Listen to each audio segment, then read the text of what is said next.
Welcome back, guys. Today I'm bringing you a brand new, explosive series. To kick things off, let me ask you a quick question. Imagine this. Your beautiful, peaceful planet Earth gets merged with a hellish realm. You're surrounded by monsters way more powerful and dangerous than you.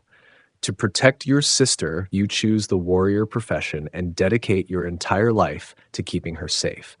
You give her every powerful opportunity, every rare treasure you find, so she can protect herself. But despite all that, your sister stabs you in the back, literally driving a sword through you and ripping out your eyes with her own hands. Why? Because she felt like you were trying to control her life. Just for that, she had you killed. Today, we're diving into the story of that brother.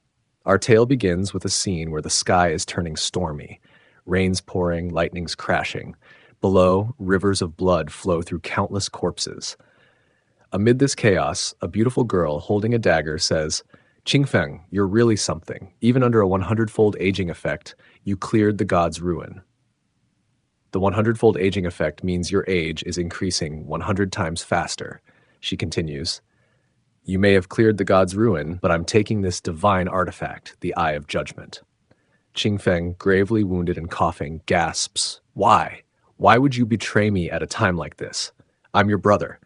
But the girl mercilessly rips out his eyes and sneers, "Brother? You call yourself my brother? You're nothing. You were just adopted by my parents. You don't even have my blood, yet you dare call yourself my brother." Just then, a guy steps forward and says, "Xiao Yu, there's no point talking to him." Her mood shifts instantly, and she beams, "Brother Sun Fei." Sun Fei smirks, "Yeah, your so-called brother was useful for something." He turns to Qin Feng. "I owe you a thank you, Qin Feng. Without your help, Xiao Yu and I would have never gotten this divine artifact." He adds, "Oh, and this soul-stealing blade stabbed into you? It sucks out your entire lifespan in one go. Took me a lot of effort to get it. So, how's our farewell gift?" Fuming, Qin Feng grits his teeth and says, "Xiao Yu, after our parents died, I raised you. I supported you in school. When this game descended on our world, I risked my life countless times to protect you. I misjudged you, my dear sister." Xiao Yu snaps back.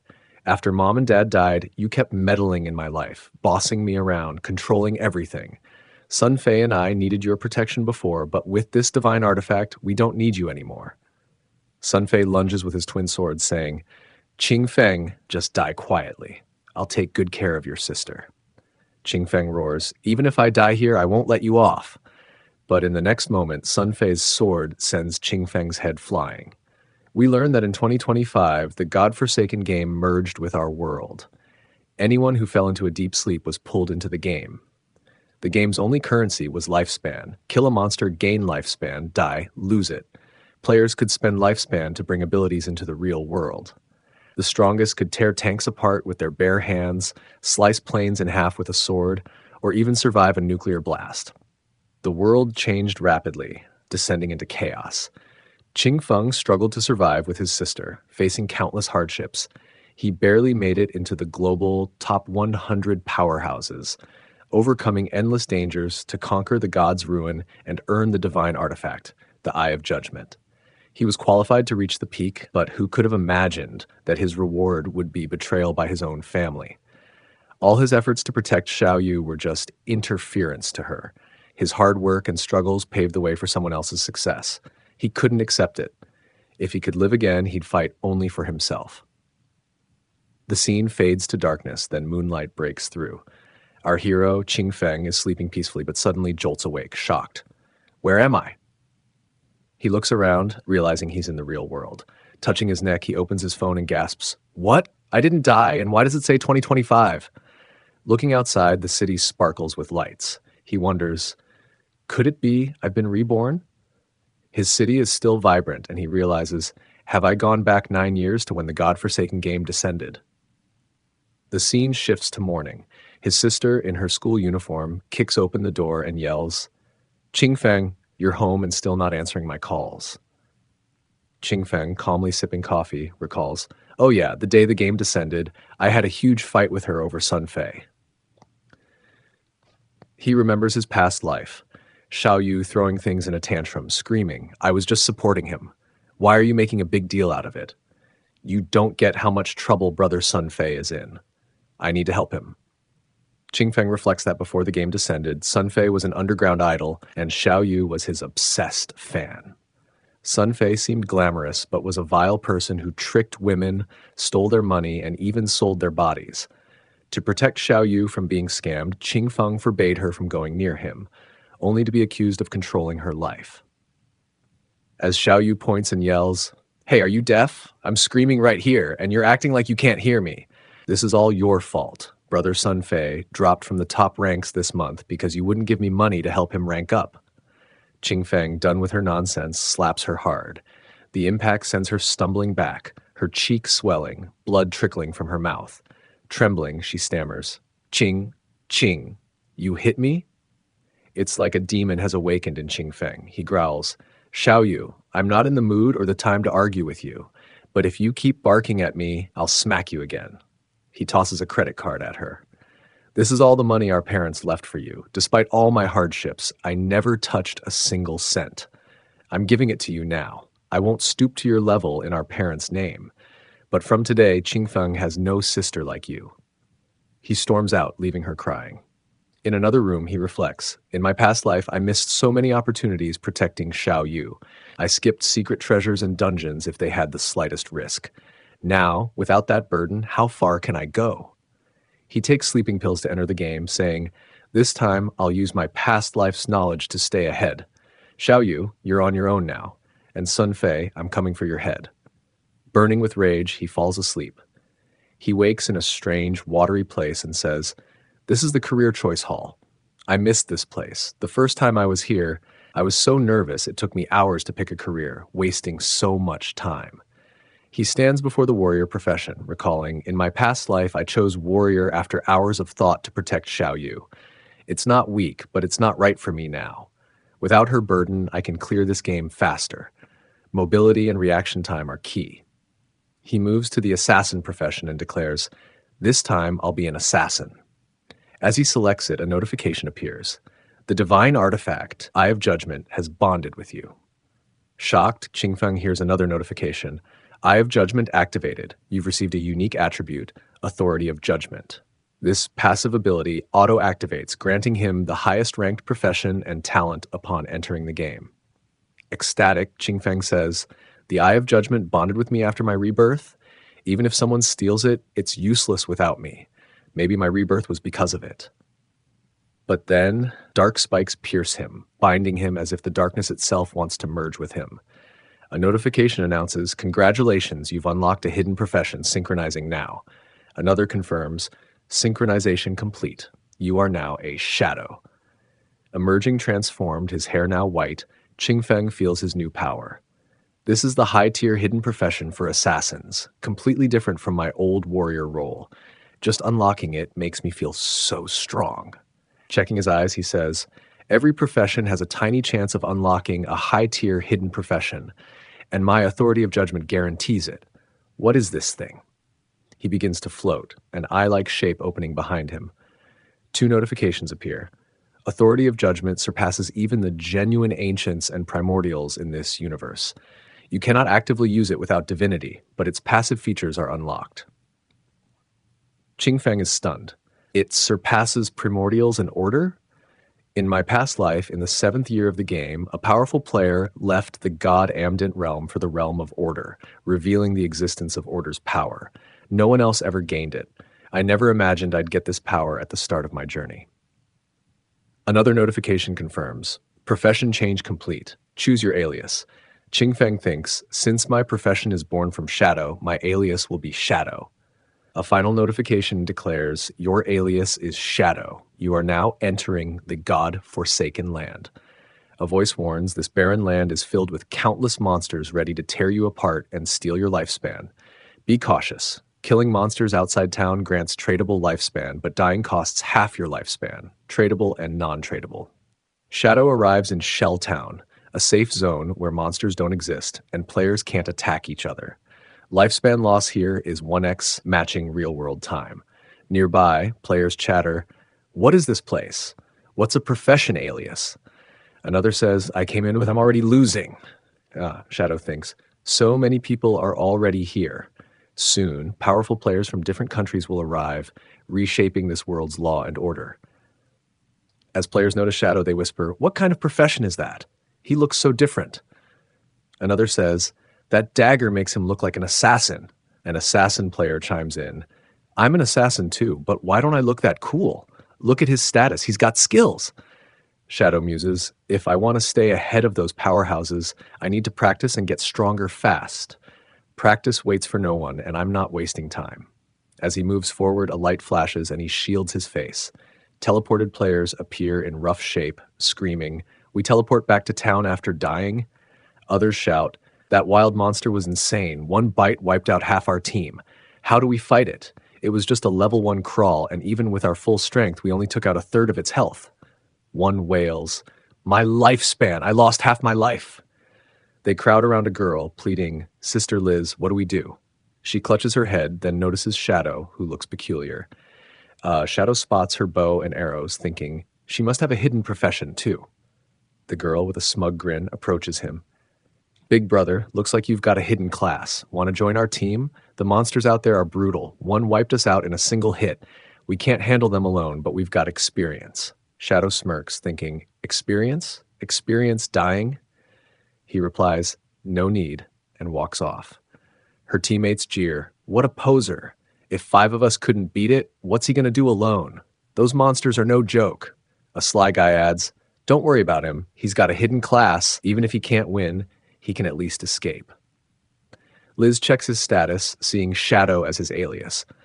"What a show-off," she mutters, then tells her team, "Let's follow him. Maybe we'll learn something about these monsters. Or watch him crash and burn." As Liz and her team plan to follow Shadow, the scene sets up for an epic journey ahead. Will Shadow rise above his past betrayals and conquer the godforsaken land as the ultimate Shadow? Stay tuned to find out. Oh, and don't forget to subscribe and support the channel for more epic stories like this. Yo, our MC's out there hunting monsters now, and there's this girl tailing him, right? She's like, "Land abandoned by the gods, man. This place is way too quiet and hella dangerous. I don't even know how I ended up here, but I've got years of gaming experience, so I quick threw together a new crew." Even so, the moment they stepped out of beginner village, boom, first monster they see wipes the whole squad. Gone. That thing was not some weak-ass mob level 1 players should even dream of fighting. Meanwhile, the crew that's following the MC starts overthinking him like, "Yo, his starter weapon's different. I got a basic dagger, he's rocking a short blade, and why is he moving faster than me? I'm the assassin, my agility's supposed to be cracked. And on top of that, his outfit, way different." The girl watching him is like, "This guy's built different. Gotta be some rare player. I'm sticking close, we might learn something big." MC glances back once, and boom, panic. She ducks behind a tree, whispering, "Yo, did he see us?" Then he hits him with that shadow sneak, turns into straight up shadows, and just vanishes. The group's freaking out. Where'd he go? Dude just turned invisible. That's gotta be a stealth skill. Yo, that's OP. Cut to our MC, chilling a few steps away, listening to all of it. They're like, "Whatever, let's bounce back to town. We're basically already dead." They want to level up, find treasure chests, an NPC, anything, but our MC's stacking skills, Shadow Sneak and Shadow Majesty. He explains, Shadow Sneak's basic stealth. Turn invisible, land a boosted first hit, but it ends when you attack. Shadow Majesty, that one extends the stealth time and buffs it to the next level. It's busted. MC's smirking like, "With this combo, ain't no monster finding me in early game. Normal assassins, toast. But my Shadow class, built for this." He's thinking, these clowns think Beginner Town is for power leveling? Nah, it's just a warm-up zone. I'm out of here. Later on, he's like, "My stealth's about to run out, only lasts a bit, but the dope part, cooldown starts right away. I'll be invisible again in seconds." His stats flash up. Codename Shadow, class Shadow level 1. Non-tradable lifespan 75 years. Tradable 0. Strength 10 plus 3, Constitution 10 plus 3, Agility 10 plus 8, Spirit 10 plus 5. He goes, "Everyone starts with 10s. Last life I was a warrior, got plus 3 SDR and Con. Now Shadow class boosts everything, especially agility." He's got 5 points to spend. Most noobs dump it into strength or spirit. Not this dude. He goes all in on agility. Early game, Agility's king. Can't kill what you can't touch, and monsters hit hard no matter what. Speed's your only savior. Then, growling, he looks up. There's a monster behind a tree glowing creepy-like. Stats flash, level 1 crawler, normal grade, still evolving. MC's like, this thing's the one that wiped those 4 players. Still absorbing lifespan. The thing lunges, MC's calm. Looks like it took some damage already, time to finish it. He explains, monsters steal players' lifespans. If they get enough, they evolve. Crawler charges. MC fades into shadows. Right before it hits him, gone. Crawler's confused. Then, wham, MC drops from above with a sneak attack. Critical hit. One-shot kill. Notification, 174 damage dealt. Crawler defeated, plus 10 XP. MC goes, didn't expect a full one-shot, but hit in the neck sealed it. Another alert, backstab triggers if you hit from a blind spot, double damage. MC's like, so backstab plus sneak attack shadow buffs equals insta-delete. He remembers his warrior life. Back then, crit hits were like 40 damage. Now, he's absorbent. New message, +9 tradable lifespan, 54 years non-tradable. 5 players died here. Crawler absorbed their years. I got 54. Not bad. Non-tradables whatever for now, though. Then it pops. His eye of judgment kicks in. Grants a rare talent. Endless infinity evolution. Grind solo and you earn evolution points. 5 every 24 hours or more for bosses. New alert, he uses 4 points. Shadow sneak upgrades to bronze. Stealth time goes from 12 to 16 secs. Stealth break damage from 60 to 90. Cooldown drops a bit. Backstab also levels up. 10%, 10%, 15% back attack boost. MC's hyped. 16 seconds. Double it with majesty, and we're talking 32 seconds of invisibility, yo. I could one-shot a fresh crawler now. Then, yo, check this skinny dude. He soloed a monster. It's a couple. Girl's hyping her guy, dude's flexing. You need help, bro? I'll carry you. MC sees something behind them. Massive spider with a bunch of eyes chilling in a tree. He thinks, nah, bro, something's about to carry you. Monster drops. Level 1 nature, boss grade, over 1600 HP, and it controls mini spiders. Total death trap for newbies. Nature swoops, wipes out the couple instantly. MC's like, perfect time to test my upgrades. He hits it mid-mouth. Boom! Purple blood sprays. Notification, 338 damage. Weak point hit. He ducks, takes 9 damage. Lucky I got high agility, or I'd be dead too. Nature's losing it, smashing trees. MC's like, they ain't dumb. Monsters don't just stand there like bosses in old games. They Obi-Wan your location and blast randomly. MC tosses a rock, hits belly, 300 damage, tosses another 289 to the mouth. He's playing hit and hide with cooldown timers. Cut to town, leaderboard flashes. Player Shadow defeated Bronze Nature, first in Cell Town to reach level 2. Everyone's shook. No way, dude soloed a boss? The same girl from earlier, her team's stunned. How'd he do that? MC gets the rewards, 300 XP, 2 evolution points, 1 rep point, leaderboard unlocked. And from the boss, 46 tradable lifespan and a bronze rank assassin skill, Greedy Hand, 20% bonus loot chance. MC grins, a god tier assassin skill off a bronze boss? That's wild. And as we saw in the last episode, our MC straight up smoked that giant spider boss outside Cell Town, unlocking the freaking leveling leaderboard, yo. While he was looting the boss, he scored a new skill, Greedy Hand, and was like totally shook. This episode kicks off with him talking about Greedy Hand. He's like, this skill, it's nuts. Loot drops going through the roof. Early games all set up. Mid games when the guilds get serious, and late game, it's all about clawing for resources. Greedy Hand's going to be clutch later on. Every boss I take down, 20% chance at bonus loot. I'm cashing in, man. He starts reminiscing, saying, back in my last life, this one dude from the Godslayer Guild had Greedy Hand.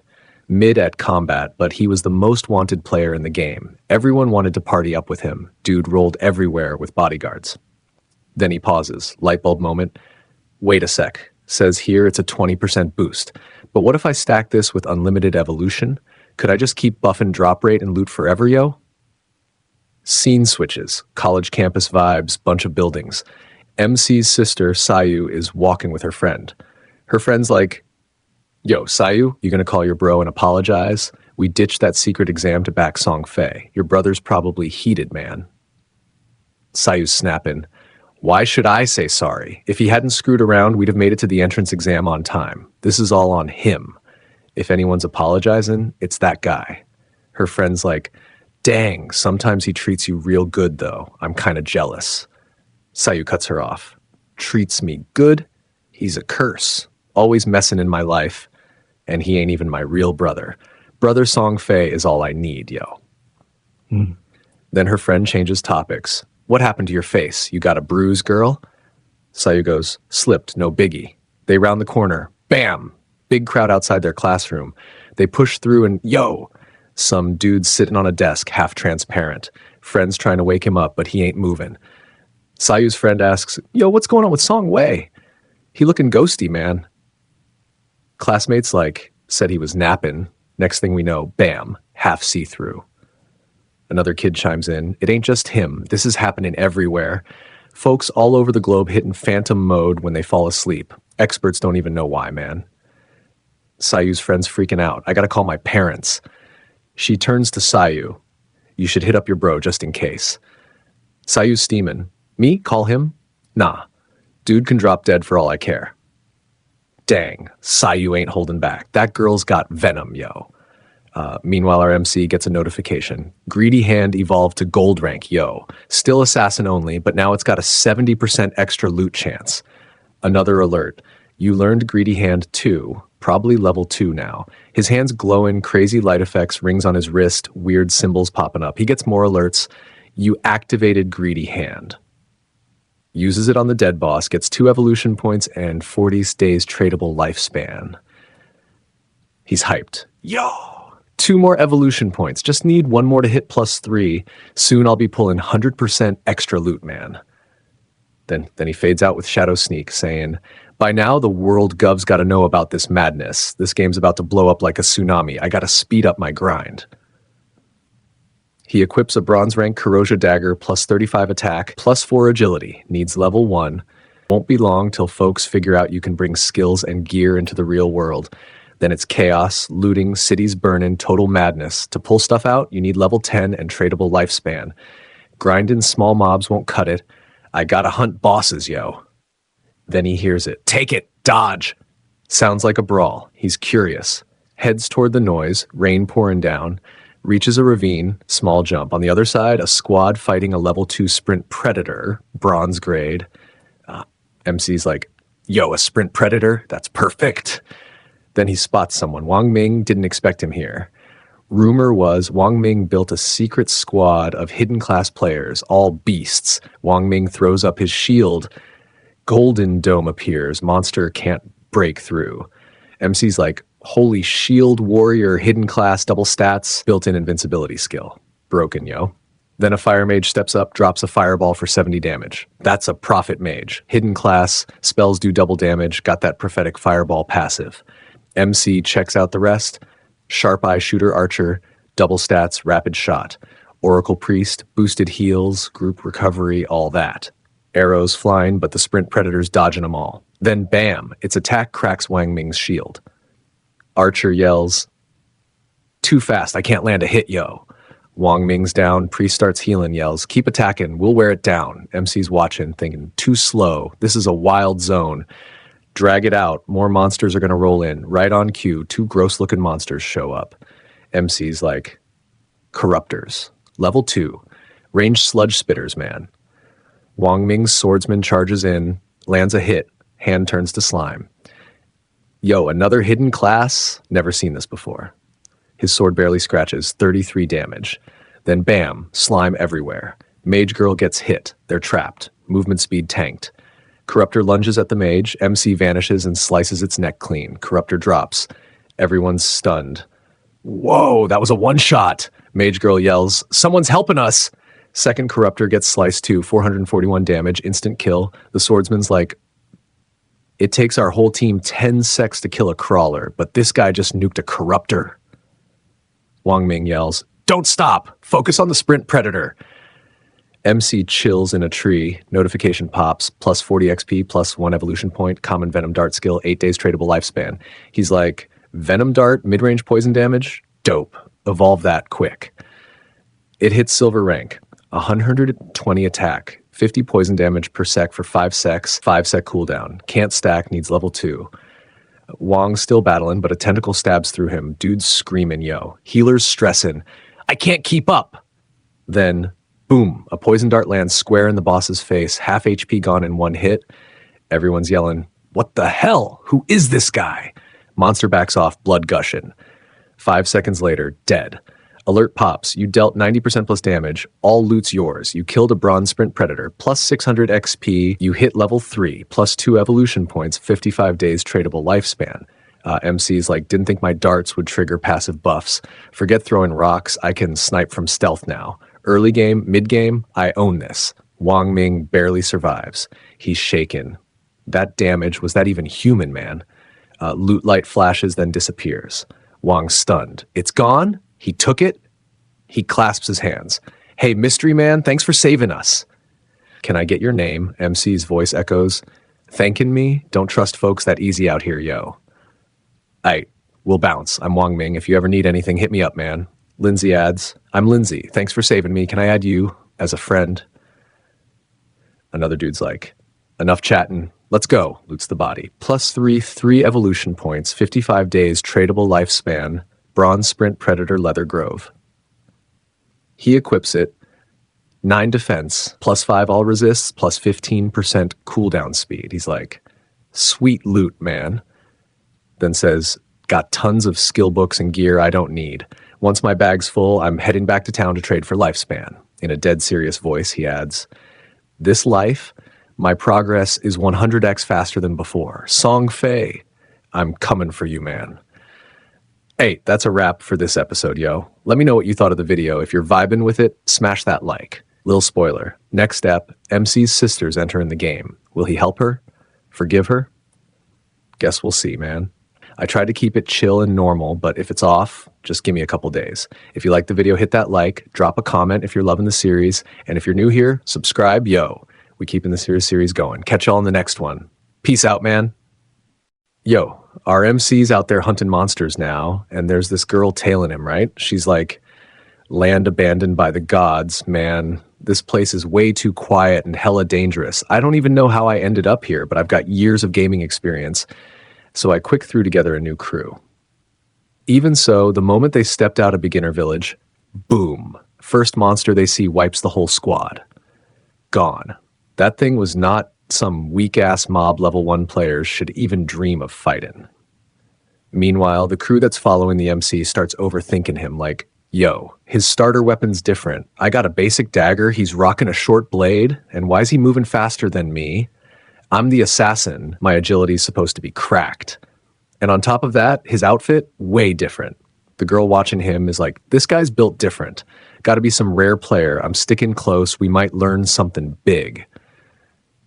MC glances back once, and boom, panic. She ducks behind a tree, whispering, yo, did he see us?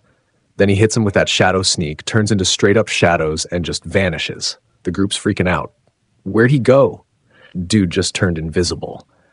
That's gotta be a stealth skill. Yo, that's OP. Cut to our MC, chilling a few steps away, listening to all of it. They're like, whatever, let's bounce back to town. We're basically already dead. They want to level up, find treasure chests, an NPC, anything, but our MC's stacking skills, Shadow Sneak and Shadow Majesty. He explains, Shadow Sneak's basic stealth, turn invisible, land a boosted first hit, but it ends when you attack. Shadow Majesty, that one extends the stealth time and buffs it to the next level. It's busted. MC's smirking like, with this combo, ain't no monster finding me in early game. Normal assassins, toast. But my shadow class, built for this. He's thinking, these clowns think beginner town is for power leveling? Nah, it's just a warm-up zone. I'm out of here. Later on, he's like, my stealth's about to run out, only lasts a bit, but the dope part, cooldown starts right away. I'll be invisible again in seconds. His stats flash up, codename Shadow, class Shadow level 1, non-tradable lifespan 75 years, tradable 0. Strength 10 plus 3, Constitution 10 plus 3, Agility 10 plus 8, Spirit 10 plus 5. He goes, everyone starts with 10s. Last life, I was a warrior, got plus 3 SDR and Con. Now, Shadow class boosts everything, especially Agility. He's got 5 points to spend. Most noobs dump it into Strength or Spirit. Not this dude. He goes all in on agility. Early game, agility's king. Can't kill what you can't touch, and monsters hit hard no matter what. Speed's your only savior. Then, growling, he looks up. There's a monster behind a tree glowing creepy-like. Stats flash, level 1 crawler, normal grade, still evolving. MC's like, this thing's the one that wiped those 4 players. Still absorbing lifespan. The thing lunges, MC's calm. Looks like it took some damage already, time to finish it. He explains, monsters steal players' lifespans. If they get enough, they evolve. Crawler charges. MC fades into shadows. Right before it hits him, gone. Crawler's confused. Then, wham, MC drops from above with a sneak attack. Critical hit. One-shot kill. Notification, 174 damage dealt. Crawler defeated, plus 10 XP. MC goes, didn't expect a full one-shot, but hit in the neck sealed it. Another alert, backstab triggers if you hit from a blind spot, double damage. MC's like, so backstab plus sneak attack shadow buffs equals insta-delete. He remembers his warrior life. Back then, crit hits were like 40 damage. Now, he's absorbent. New message, +9 tradable lifespan, 54 years non-tradable. 5 players died here. Crawler absorbed their years. I got 54. Not bad. Non-tradables whatever for now, though. Then it pops. His eye of judgment kicks in, grants a rare talent, endless infinity evolution. Grind solo and you earn evolution points, 5 every 24 hours or more for bosses. New alert, he uses 4 points. Shadow sneak upgrades to bronze, stealth time goes from 12 to 16 secs, stealth break damage from 60 to 90, cooldown drops a bit. Backstab also levels up, 10%, 10%, 15% back attack boost. MC's hyped, 16 seconds, double it with majesty, and we're talking 32 seconds of invisibility, yo. I could one-shot a fresh crawler now. Then, yo, check this skinny dude. He soloed a monster. It's a couple. Girl's hyping her guy, dude's flexing. You need help, bro? I'll carry you. MC sees something behind them, massive spider with a bunch of eyes chilling in a tree. He thinks, nah, bro, something's about to carry you. Monster drops, level 1 nature, boss grade, over 1600 HP, and it controls mini spiders. Total death trap for newbies. Nature swoops, wipes out the couple instantly. MC's like, perfect time to test my upgrades. He hits it mid-mouth. Boom! Purple blood sprays. Notification, 338 damage. Weak point hit. He ducks, takes 9 damage. Lucky I got high agility, or I'd be dead too. Nature's losing it, smashing trees. MC's like, they ain't dumb. Monsters don't just stand there like bosses in old games. They Obi-Wan your location and blast randomly. MC tosses a rock, hits belly, 300 damage, tosses another 289 to the mouth. He's playing hit and hide with cooldown timers. Cut to town, leaderboard flashes. Player Shadow defeated Bronze Nature, first in Cell Town to reach level 2. Everyone's shook. No way, dude soloed a boss? The same girl from earlier, her team's stunned. How'd he do that? MC gets the rewards, 300 XP, 2 evolution points, 1 rep point, leaderboard unlocked. And from the boss, 46 tradable lifespan and a bronze rank assassin skill, Greedy Hand, 20% bonus loot chance. MC grins, a god tier assassin skill off a bronze boss? That's wild. And as we saw in the last episode, our MC straight up smoked that giant spider boss outside Cell Town, unlocking the freaking leveling leaderboard, yo. While he was looting the boss, he scored a new skill, Greedy Hand, and was like totally shook. This episode kicks off with him talking about Greedy Hand. He's like, this skill, it's nuts. Loot drops going through the roof. Early games all set up. Mid games when the guilds get serious, and late game, it's all about clawing for resources. Greedy Hand's going to be clutch later on. Every boss I take down, 20% chance at bonus loot. I'm cashing in, man. He starts reminiscing, saying, back in my last life, this one dude from the Godslayer Guild had Greedy Hand. Mid at combat, but he was the most wanted player in the game. Everyone wanted to party up with him. Dude rolled everywhere with bodyguards. Then he pauses. Lightbulb moment. Wait a sec. Says here it's a 20% boost. But what if I stack this with unlimited evolution? Could I just keep buffing drop rate and loot forever, yo?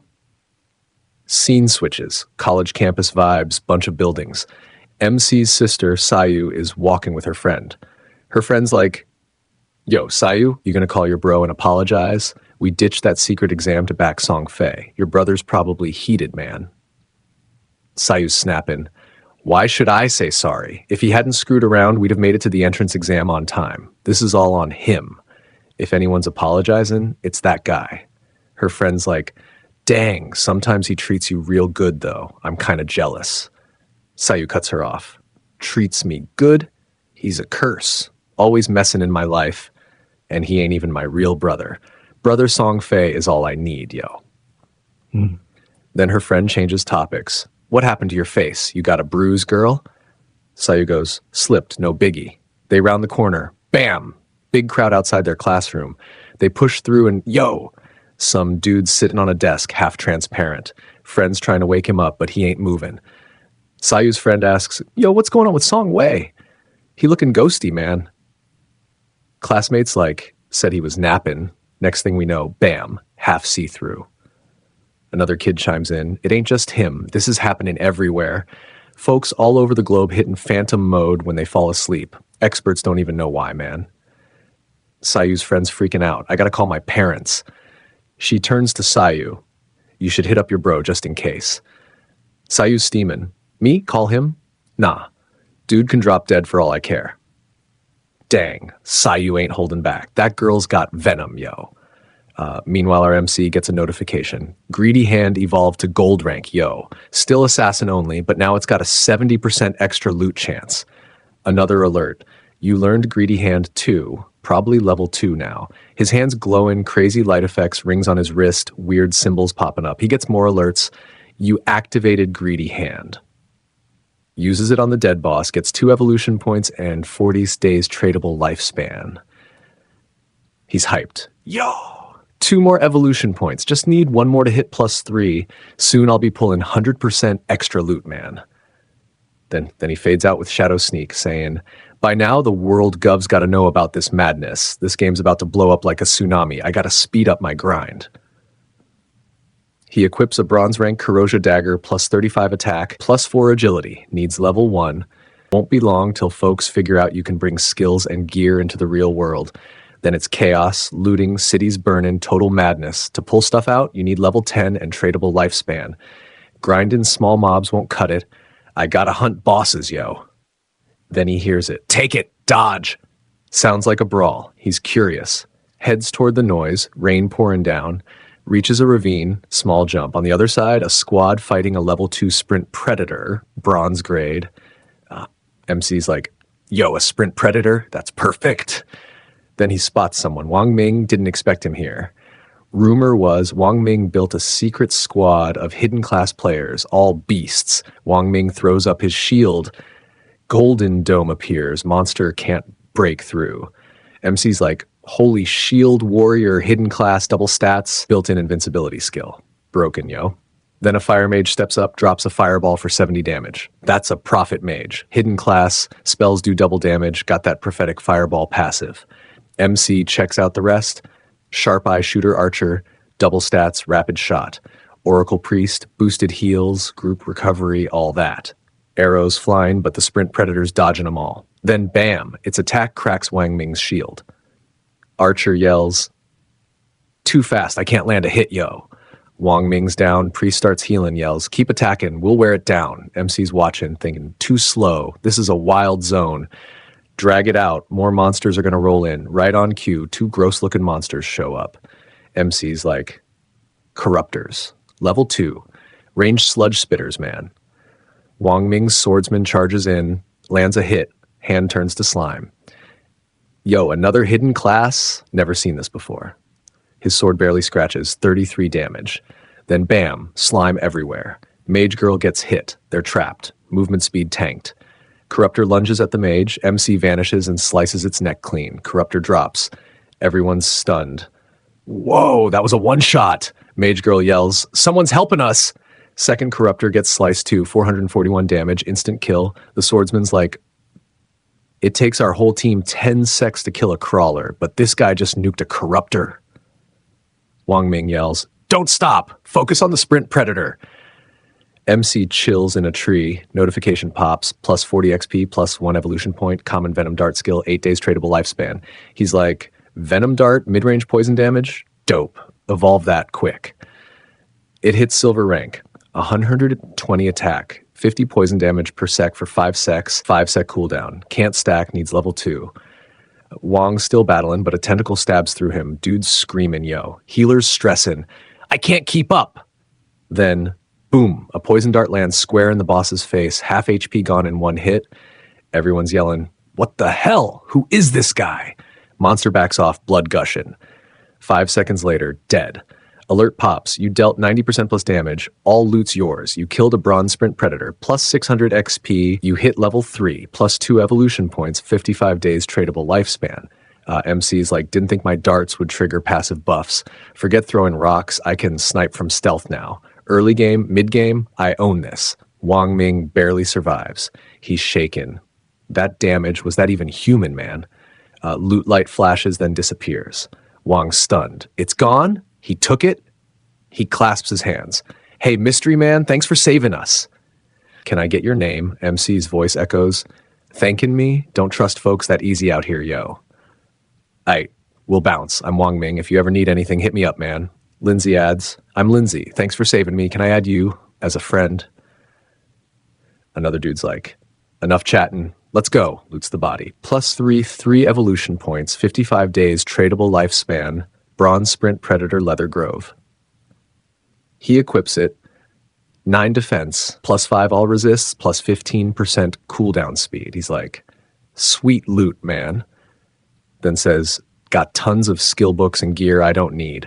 Once my bag's full, I'm heading back to town to trade for lifespan. In a dead serious voice, he adds, this life, my progress is 100x faster than before. Song Fei, I'm coming for you, man. Hey, that's a wrap for this episode, yo. Let me know what you thought of the video. If you're vibing with it, smash that like. Little spoiler. Next step, MC's sisters enter in the game. Will he help her? Forgive her? Guess we'll see, man. I tried to keep it chill and normal, but if it's off, just give me a couple days. If you like the video, hit that like, drop a comment if you're loving the series, and if you're new here, subscribe, yo. We keeping the series going. Catch y'all in the next one. Peace out, man. Like we saw in the last episode, our MC was stacking crazy loot with greedy hand, saying his backpack's maxed out. He's like, gotta hit town ASAP to sell this stuff, yo. He also saved Wong Ming's crew and is now plotting revenge on Song Fei, man. This episode starts with a team throwing down against some monsters. One dude in the group's like, yo, these monsters keep pouring in. We got a jet. But then a shadow of a giant tree monster looms over him. His buddy's yelling, hey, what you doing just standing there, man? Dude's so freaked he can't even get a word out. The team clocks this weird tree-like monster with a creepy hole in its center. They're screaming, what the hell is this thing, yo? The monster pushes its gut forward and a ton of purple aura vines shoot out like freaking spears, slicing through every player. They're yelling and wailing, but not one makes it. They all get zapped back to Cell Town, man. One guy's raging, damn monsters. They always roll deep, and when their health's low, they book it. Another dude, drenched in sweat, goes, we gotta hit level 3 to quit this game. If this keeps up, how we ever gonna make it, yo? One team member tells their captain, feels like we need more bodies. Maybe 6 or 10 would do, man. Captain's like, nah, that ain't enough. I saw a 10-man squad get slaughtered by a huge monster pack, and too many people, you'll pull a boss. Just saw a 40-man crew aggro a monster called Damned. It wiped out over 30 of them with one move, yo. We see another teleport formation pop off, and that cocky girl's team ports back in. They're losing it. Like, if we can't reach level 3, are we trapped here forever, man? We got here after sleeping, so it's just our minds in this game. If we can't bail, our real bodies will starve or die of thirst. Yo. The cocky girl's sister Lee snaps, damn it, why is this game so damn tough? Her teammate, shaking, says, Sister Lee, we've died 3 times already, and our tradable lifespan's under 10 days, man. What happens if it hits 0? She's like, true or not, we can't afford to die again, yo. She checks the leaderboard. Shadow's already level 3, Wong Ming's level 1, and some dude named Valhalla's also level 1, both warriors. But she's fixated on Shadow, thinking, this Shadow guy's leveling up stupid fast. Burnin' with envy. She's like, he's got to know some tricks to grind like that. We got to convince him to carry us to level 3 so we can bounce out of this game, man. Fired up, she yells, spread the word. If Shadow gets me to level 3, I'll pay him 10 million cash in the real world, yo. Her teammates shook like, what, 10 million? She's thinking, if I were him, no way I'd pass on 10 mil, man. Meanwhile, MC drops a monster with his magical dart, getting a notification. You killed a level 2 contaminator, plus 20 XP, plus 1 evolution point.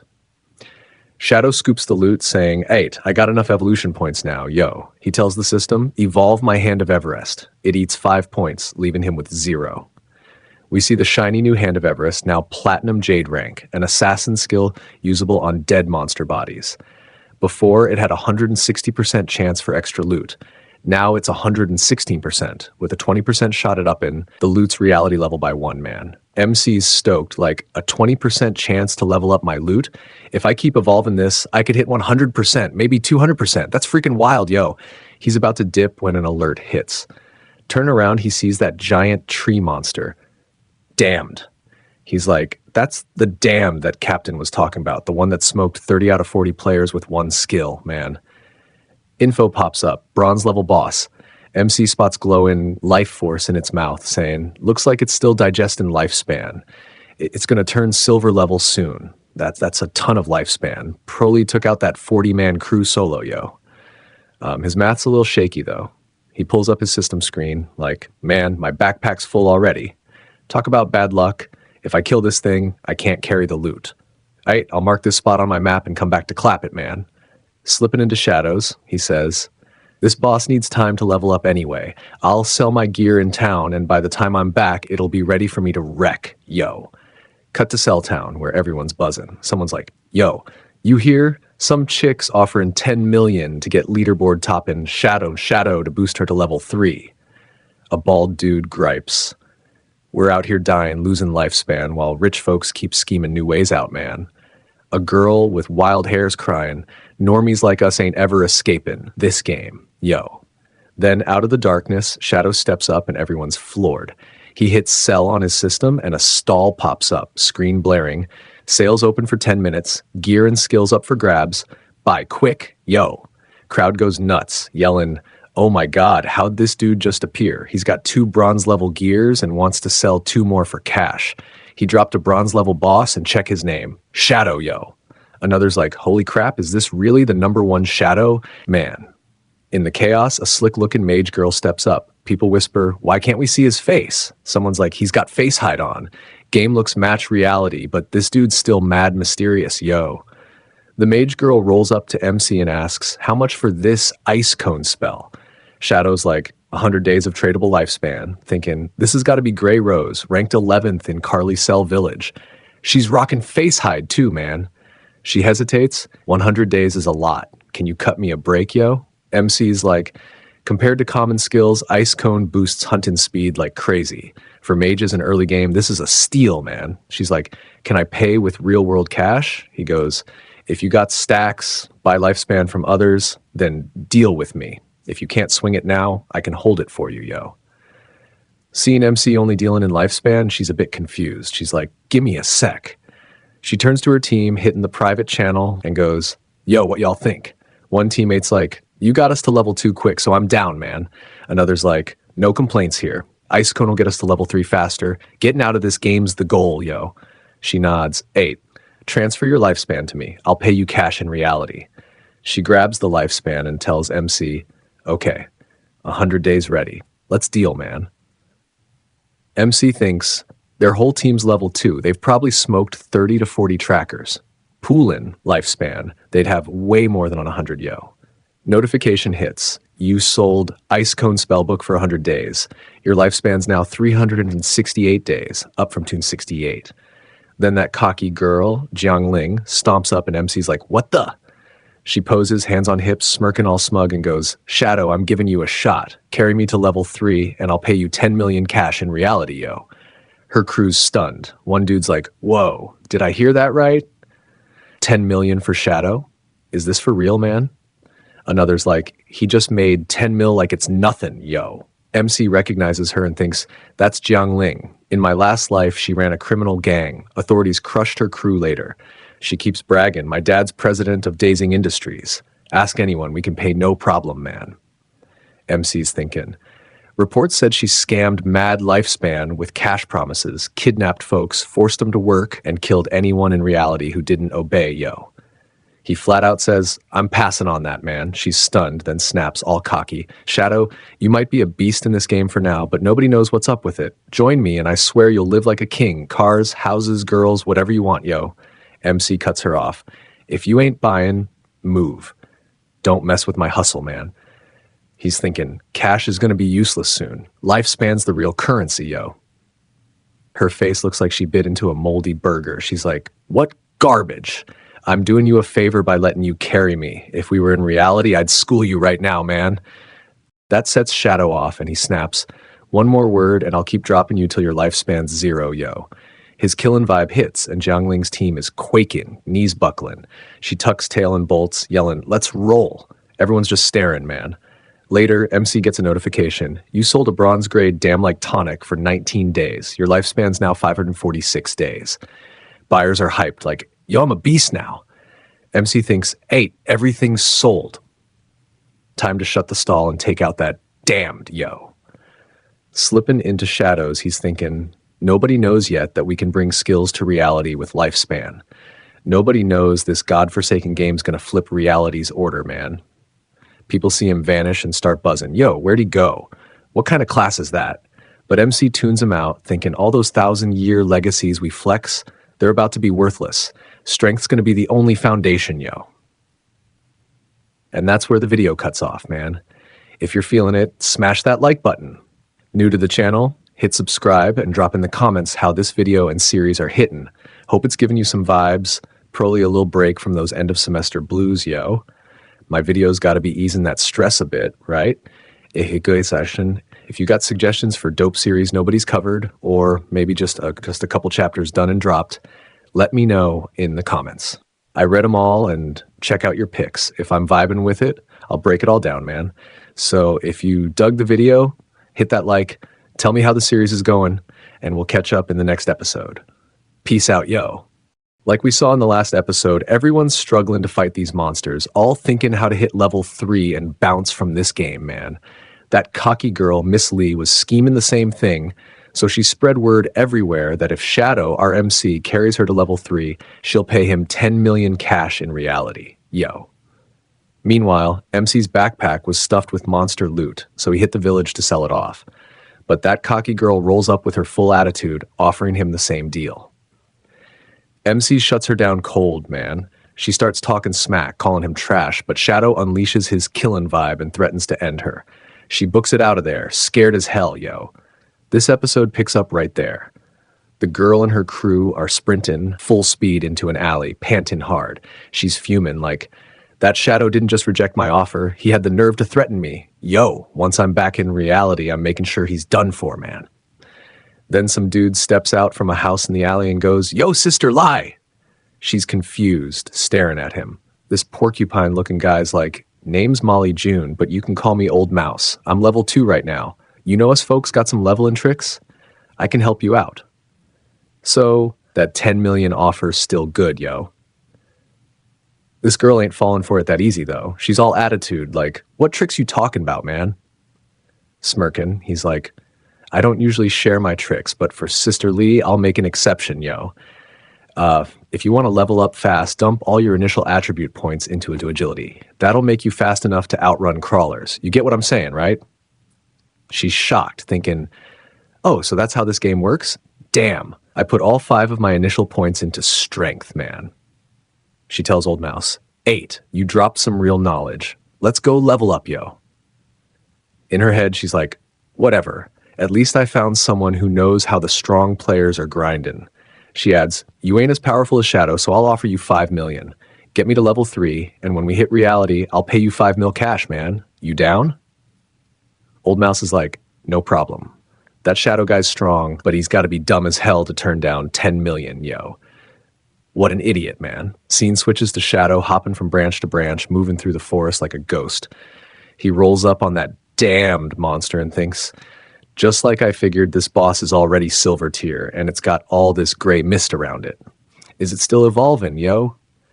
He pulls out his poison dart and thinks, it'll take 7 or 8 hours for this thing to go from silver to gold tier. Nah, I ain't that lazy to wait that long, man. He breaks stealth, chucks a dart, and it smacks the monster for 659 damage. The thing screams, losing it as its health keeps dropping, 219 per tick from the venom effect. Yo. MC dips back into shadows with Shadow Sneak while the monster, raging, starts charging an attack. He's thinking, a silver tier boss has 2 to 3 times the health of a bronze one. The monster screeches, slamming its hands down, glaring at a light ball. Purple attacks burst out, and MC's like, if I'm calculating right, this boss's health is about 2 or 3 venom darts worth. I'm dodging all its attacks easy while invisible, yo. He plans, gotta wait for my stealth cooldown to reset, then I'll toss a dart right in the middle of its crazy attacks and slip out of range, man.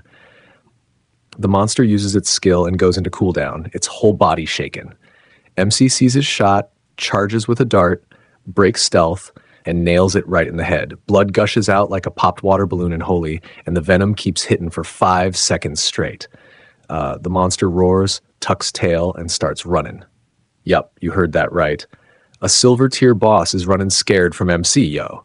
He's thinking, its health's almost gone. That's why it's bolting. If it stayed and used its skills, I'd have to work harder, but this is easier, man. He goes full speed, breaks stealth, and slams another attack into its head, thinking, surrendering without a fight? Too easy, yo. The monster drops dead. Notification pops. Congrats, you killed a silver tier Curse Master monster. Play 1800 XP, and congrats, you hit level 5. You got 4 evolution points and 124 days of tradable lifespan, yo. MC's hyped, laughing, and yelling, no way, I leveled up twice and scored 4 evolution points, man. He raises his hand, activating Greedy Hand, and a notification confirms it worked. Plus 4 evolution points and another 4 evolution points, plus 124 days of tradable lifespan and another 124 days. Yo. Shadow's like, straight up double bonus. So a silver tier boss guarantees 12 evolution points and 372 days of lifespan, man. Another notification hits, your Greedy Hands extra effect triggered, 1 silver tier item in your loot upgraded to gold tier, yo. Shadow's like, so it dropped gold tier loot? That's what I expected from Emerald Greedy Hand with its 20% chance to upgrade loot, man. Looking at the haul, he says, damn, it dropped like 7 or 8 equipment pieces. My backpack's only got 10 slots and I just emptied it. So after killing this boss, I gotta head back to the village, yo. What a time waster. Hope this Curse Master dropped a storage item or ring to give me more slots, man. He reaches for the gold tier item, sees it, and gets hyped, saying, yo, this is... Scene shifts to the village where a girl pops out of a teleport formation saying, finally, we made it back alive, yo.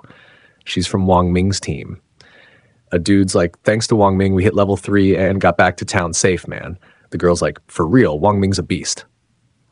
Wang Ming chimes in, yup, that's all our hard work paying off, yo. The girl, acting all shy and dramatic, says, it's so embarrassing. I didn't get to add that big shot to my friend list. I was probably covered in dirt, so he didn't even notice me, man. Her teammate's like, maybe if you'd worn that fresh dropped gear, he'd have said, yes, yo. They're talking about Shadow, of course. Then an announcement hits, leaderboard update, Shadow's reached level 5. Everyone loses it, yelling, what? He jumped from level 3 to 5? Did he kill some insane boss, yo? The crowd's buzzing. Someone's like, 10 minutes ago, I saw that big shot selling gear here. He leveled up twice that fast? Dude's unreal, man. Another guy's like, my sister's 18 now. If he likes her, I could get some perks and level up, yo. His buddy's like, come on, he turned down 10 million. He ain't looking at your sister, man. A guy from Wang Ming's team groans, damn, we barely hit level 3 and that dude's already level 5? How's that fair, yo? Seeing his depression, Wang Ming looks over but stays quiet at first. Then he clears his throat, grabbing everyone's attention and says, hey, don't overthink it. Let's get back to reality first and warn our friends and family about this godforsaken game. The world's law and order is about to flip. Chaos is coming, but we can at least prep our people, yo. They start logging off, a formation glowing around them, and they're like, let's log out for now, man. Wang Ming wakes up in reality, slowly standing, holding his head. A dude next to him's like, look, brother Wang Ming's awake, yo. Another guy nearby says, go tell the team leader Wang Ming's up and bring him here, man. His whole team's standing around. One guy rolls up like, brother Wang Ming, you good? We were worried sick, yo. You know how you looked? Half transparent, man. Don't scare us like that. I told you to rest yesterday, didn't I? Anyway, I'm here keeping an eye on that suspect you mentioned. Seeing everyone freaking out, Wang Ming's stressed, sweat dripping down his face. He yells, "Get everyone together. Something big's going down, yo." And with that shout, at the end, we found out he's outside a police station. This episode kicks off right there at the station, where someone's yelling, "You reported forming a hidden profession team that was on the verge of wiping out, but someone saved you, yo." Wang Ming's like, "Yeah, his name's Shadow. When he saved us, he was level 3. But by the time we hit level 3, he was already level 5, jumping 2 levels, man." His senior officer's like, 2 levels? He's level 5 now? Ain't he the top player in the whole world? How'd he pull that off, yo? Wang Ming goes, "Maybe he took down a boss or something like that, man." The officer next to him's like, "If he was level 3 an hour ago, why didn't he come back to reality after hitting level 3? Another cop chimes in, "What if he ain't got no close relatives in the real world and don't need to report to any family, yo?" Wang Ming lowers his head and says, "I don't know, man. Maybe he ain't got no family at all." In the same meeting, a girl pipes up, "What if Shadow's a transmigrator? Most transmigrators are orphans and level up crazy fast, yo."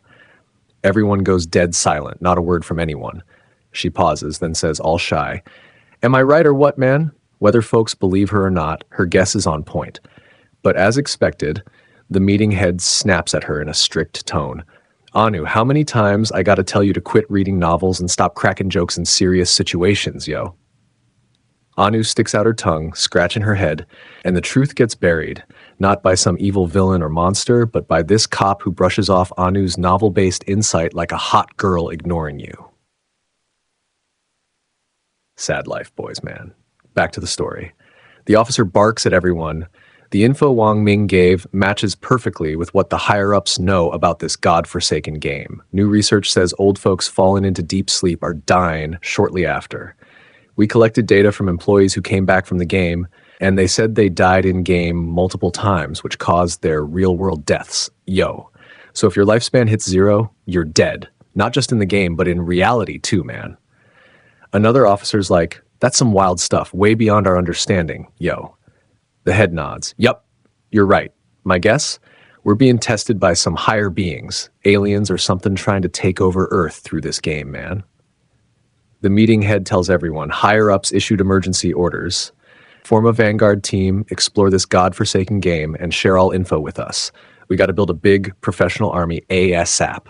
This is a major event that'll shake the whole world, yo. Every nation's doing whatever they can to crack this game. If we fall behind, we lose authority over this world. So we need to collect as much info as possible, no matter the cost, man. He turns to Anu. "Anu, you're the captain of the vanguard team." She yells, "Hell yeah." Then he adds, "Wang Ming, you're vice captain. You two can pick your own teammates, yo." Wang Ming gives a "Roger that, man." The head continues. Based on Wang Ming's info, Shadow's character doesn't seem too bad. You can try to buddy up with him.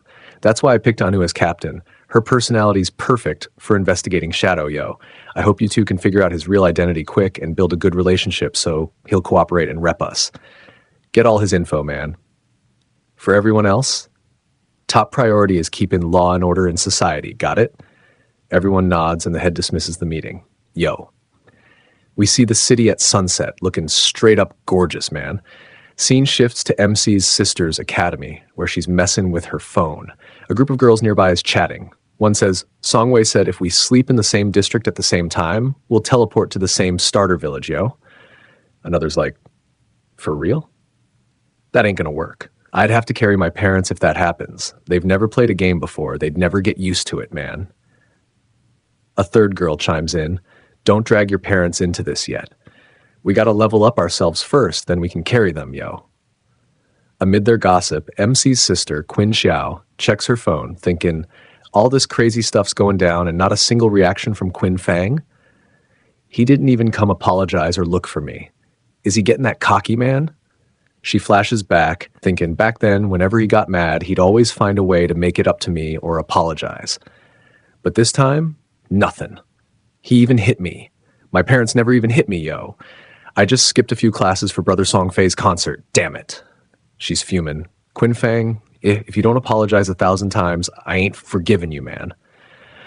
Then, all shy, she thinks, good thing I went to Brother Song Fei's concert yesterday, or with this godforsaken game out now, I'm scared I won't get many chances, yo. Imagine in the concert, she gets emotional, thinking, we were so close yesterday. Almost crying, she says, Brother Song Fei, I miss you so much, man.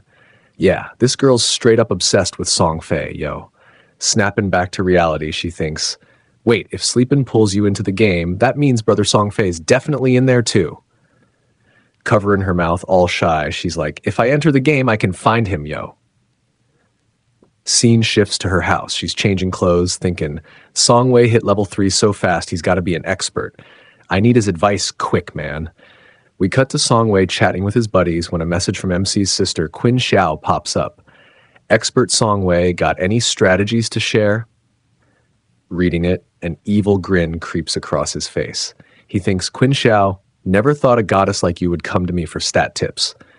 This is a heaven-sent opportunity, yo. If I can win you over. Man, these dudes are wild, and Qin Xiao's out here being just as thirsty, yo. Songwei replies, yup, you asked the right guy. At the start, put all your attribute points into agility. Otherwise, you won't be fast enough and monsters will wreck you, man. Lying in bed, she messages back, even if I'm a magic-type user, should I still dump all points into agility? Songwei's like, yeah, agility ain't useless for magic users. It boosts casting speed, which is key in early stages, yo. She sends some crying emojis, playing the emotional card. What if I put all points in agility and still can't win? Songwei replies, don't stress. Once someone hits level 5 in a village, they can activate the teleportation formation. For now, form a random party and keep leveling. When the formation's active, I'll come find you and take you to the skies, yo. Dude's spittin' game, man. Qin Xiao's hyped, clenching her fist, yelling, yes? She flops onto her bed, hugging her pillow like, this is perfect. Like I thought, these clingy simps can be useful sometimes. I found someone to carry me, yo. Qin Feng, keep your cocky attitude. I'm heading into the game now. When you show up, I'll be way higher level than you, man. And when that time comes, I ain't carrying you at all, yo. Scene switches to MC checking his gold tier loot. It's a curse ring, usable by any profession. It boosts all attributes by +8, adds 26 dark element resistance, and increases weak point attack multiplier by +0.1. Requirements level 4, but MC is already level 5, so he's good, yo. Picking it up, he's like, this adds +8 to all attributes? That's 32 total points. Like 3 level ups in one ring, man. Plus, it's got dark element resistance. This'll be clutch for fighting monsters. He checks his weak point multiplier. It was 1.4 before, now 1.5 with this ring, yo. His eyes land on a skill, and he's stoked. It's a silver tier instant shadow slash, an assassin skill. You flash in one direction up to 15 meters, go invisible for 5 seconds, and hit enemies in your path with 3 slashes. Cooldown's 12 or 10.43 seconds, requires level 4. And each slash deals 100 damage, counting as a backstab, but not weak point damage. Slash width is 2.1 meters. MC yells, this is a crazy strong AoE attack skill. It teleports me and makes me invisible. Yo. He's like, learn it now. I got some evolution points left. Should I evolve Greedy Hand first? He evolves Greedy Hand, and a notification hits. You used 8 evolution points, leaving 4. Your Jade rank Greedy Hand is now Diamond rank, an assassin skill for monster corpses.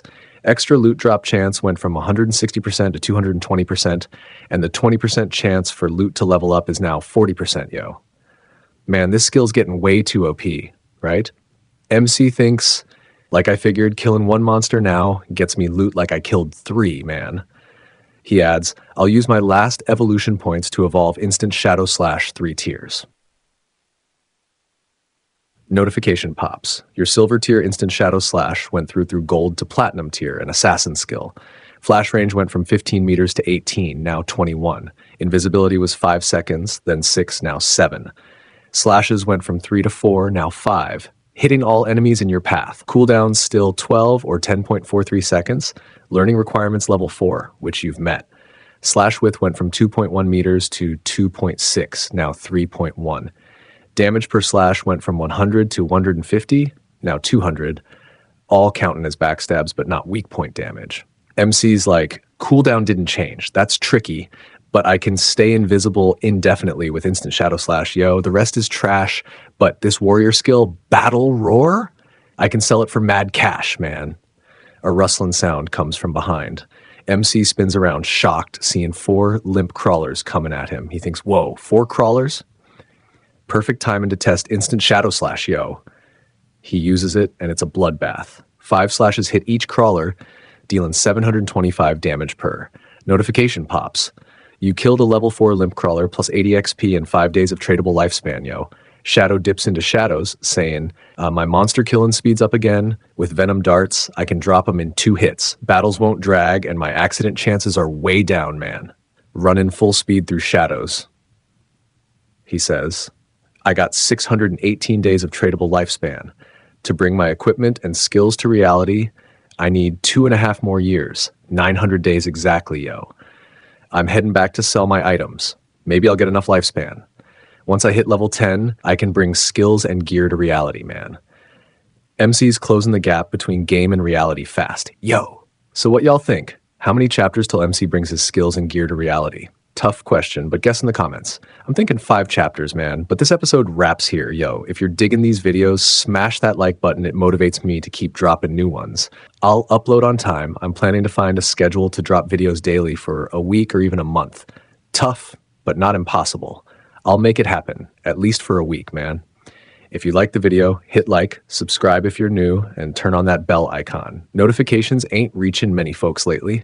What's up with that? Drop in the comments if you got the bell on, yo. As we saw in the last episode, the whole world's now tuned into the God-forsaken game. Nations are sending in their strongest people to dig up every bit of info they can. Back home, folks in Shadow's country are scrambling to buddy up with him, hoping to squeeze out some insider secrets. Meanwhile, our MC's little sister, who's straight up obsessed with Songfei, just found out he's going to appear in the game. And guess what? She's locked in, determined to get crazy strong, climb the ranks, and spend some quality time alone with him. And yeah, she's already picked up a solid leveling system to start grinding. Now cut to the MC, Shadow, in-game. He just scored an insanely OP ring that boosts all his stats by 8. The man's a walking cheat code. And yo, it's not going to be long before he can start bringing his skills and gear into the real world. Wild, right? So today's episode kicks off with Shadow wandering through the jungle in the middle of a rainstorm. Suddenly, he hears voices. Congrats, young lady. You made it to level 3. Now it's time to keep your promise.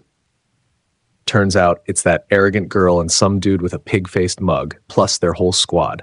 The girl smirks and goes, relax. You think Dajin Industry can't pay you a small amount? I'll log out right now and drop my number. Contact me anytime. Oh, and sell me all your tradable lifespan. I'll give you 10,000 for each day. Shadow's off in the shadows, eavesdropping, real quiet. Meanwhile, Pigface bursts out laughing. No problem. I told you, Shadow's just some blind clown who didn't even take your offer seriously. We'll sort out the rest in the real world. In his head, the guy's thinking, so what if this game's linked to lifespan? I can just farm monsters and earn more. Geniuses like me turning game skills into real money, that's real power. 1 more week and the world will see who's smart and who's a joke. Scene shift, Cell Town. A guy walks toward a gate and suddenly a powerful aura explodes out of it. Yup, it's Shadow. He looks up at the gate and mutters, all right, Cell Town's teleportation formation just got activated. Ding! System message. You've activated Cell Town's teleportation formation. 1 reputation. You may now teleport for free once daily. Additional uses will cost tradable lifespan. Then comes a critical note. No other village in Jahai City has activated teleportation, so cross-village travel is still locked. Teleporting's a 2-way street. If no other village activates theirs, it's useless. Someone in another town's got to hit level 5 and unlock theirs. He pauses, remembering. Back in my last life, Songfei was in Firefly Town. I'll set up an alert. If anyone opens teleportation there, I'll know. He walks away thinking, these formations are just stepping stones. Main focus now, get to level 10 and hit the god's abundant realm. That's when the real game starts. Back in town, Shadow opens his shop. For just 10 seconds, chaos erupts instantly. It's Shadow the Expert. I've saved 150 days of lifespan. Please let there be mage gear. Last time he sold that icicle spell to Grace and she jumped to number 2 on the rankings. Suddenly, boom, a battle roll skill book appears. One guy yells, "I want it." He slams down 300 days of tradable lifespan. The crowd freaks out. 300 days for one book? Worth it? Dude, that'll triple his farming speed. He'll earn that back in 2 days easy. People go nuts. I need boots. I want mage gear. Give me a dagger. Seconds later, everything's sold out. Shadow checks his system. Sold out in under a minute. Earned 650 days of tradable lifespan. Total now, 2,174 days. Not enough yet. If I want to bring all my attributes, level, and gear into reality, I gotta push harder. Still only level 5. I need to reach level 10. As he walks away, players are buzzing. I didn't get anything. Will the expert return? Will he sell here again? Then, this quiet, innocent-looking mage girl steps up. Expert, I have a treasure. Want it? She holds up a ring. Shadow scans it. Eyes widen. A space ring? It's a 12-slot inventory ring. Doesn't take up backpack or equipment slots. Shadow explains, you only get 3 storage packs normally. This doesn't count as one. It can drop from any mob, but the chance is near 0. Early game? This is insane. He asks, how much you want for it? In his head, in my last life, this kind of ring sold for 3,600 days of lifespan. But the girl smiles and says, I don't want lifespan. I just want to add you as a friend and ask if you'd team up to kill a boss. He agrees. Name pops up, Black Plum. They team up and walk out together. He asks, what kind of boss? She says, gold tier. I couldn't see the name, but it was on an old, busted boat. Shadow freezes. Wait, a broken boat? Could it be the Golden Ghost Ship? He explains. That thing drops next-level loot. It's rare, appears randomly, and starts major wars between guilds. But here in Beginner Town, it's probably only level 5. Easy kill if I get there first. He wonders, this girl, rare loot, ghost ship, lucky finds. Could she be the legendary fish from Wang Ming's squad in my past life? He asks how she found it. She says, I was fishing offline, then got bored and wandered off. That's when I saw it. Shadow's mind spins. So those rumors were true? She is fish! He stares and the girl blushes. Why are you staring like that, expert? He snaps out of it. Nothing. As they head out, someone's tailing them. Cut to a guy boasting, I led my crew to conquer Sand City back in the day. Stick with me, I'll take care of y'all. Just then, his bald underling rushes in. Boss! That guy just left town with a girl. Boss smirks. Told you, young punks always fall for a girl. Let's follow him. As Shadow and Black Plum step through Celltown's joint gate, he says, I'll help you kill the boss. If it drops stuff for your class, keep it. The rest's mine. She says, what about Wang Ming and the others? He replies, your squad has different classes. If it drops useless to them, I'm not fighting for free. She nods, okay, but if it drops something they can use, can you sell it to us cheap? Shadow agrees. Deal. She's pumped. Awesome. When Wang Ming logs in, we'll roll out. Where to now? Shadow casually drops, we're going to kill that gold tier boss. She's shook. What? You're an assassin. I'm a mage. If that boss hits me, I'm done. He doesn't flinch. I'm enough on my own. You just watch from a distance. She's stunned. One person? Kill a gold boss? That's nuts. Just then, Shadow gets a system alert. In a flash, he vanishes. Expert? Where'd you go? From the woods, the bald creeps are watching. He ditched her. Let's go grab her. Told ya, life's good with me. They move in, wolves closing in, but they don't see it. Shadow's already there. Cloaked, waiting. Suddenly, darkness. Boom. Instant shadow slash. Multiple hits. No chance to react. Notification. You've killed 5 players, gained 12 days of tradable lifespan. Shadow mutters, so poor, like killing mobs. Doesn't even look at their bodies, just moves on. Back with the girl, she gasps. Expert, where'd you go? He shrugs. Some folks were tailing us. I sent them back to town. She panics. Oh, I thought you went to pee. I guess with your invisibility, you could pee anywhere and no one would even know. Then she blurts, wait, if it comes out of your body, wouldn't that become visible? Shadow, straight face. Hurry up. Take me to the boss. In his head, what is this girl even saying? Must be all that time logged in. Definitely feeling the mental strain. In Shadow's cell town, where we see a teleportation formation light up. And who walks in? Yup, the MC's sister just entered the game. She looks around in shock and shouts, wow, this feels so real. I can feel everything. People nearby roll their eyes. Great, another newbie. She grins and says, "This is awesome. I got a hidden class, sacrifice." That's gotta be powerful, right? Totally worthy of Brother Songfai. I wonder what he's doing now. Does he know how to allocate points correctly? Then she frowns. Where's Qin Feng? He's always clinging to me, acting all protective, but when it actually matters, useless. Whatever. I've got a hidden class and Jiang Wei promised to help me level up. Qin Feng, you're on your own. I'm done with you. She looks up, notices a giant screen, and reads, "Is this the leaderboard? Shadow is number 1 at level 6. She grips her staff, furious. Jiang Wei's only level 3 and he calls himself strong. Shadow's clearly the real deal.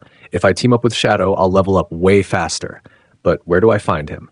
Right then, Wang Ming's team appears in front of her. Wang Ming is frustrated. Damn it, I can't contact swing with the wind.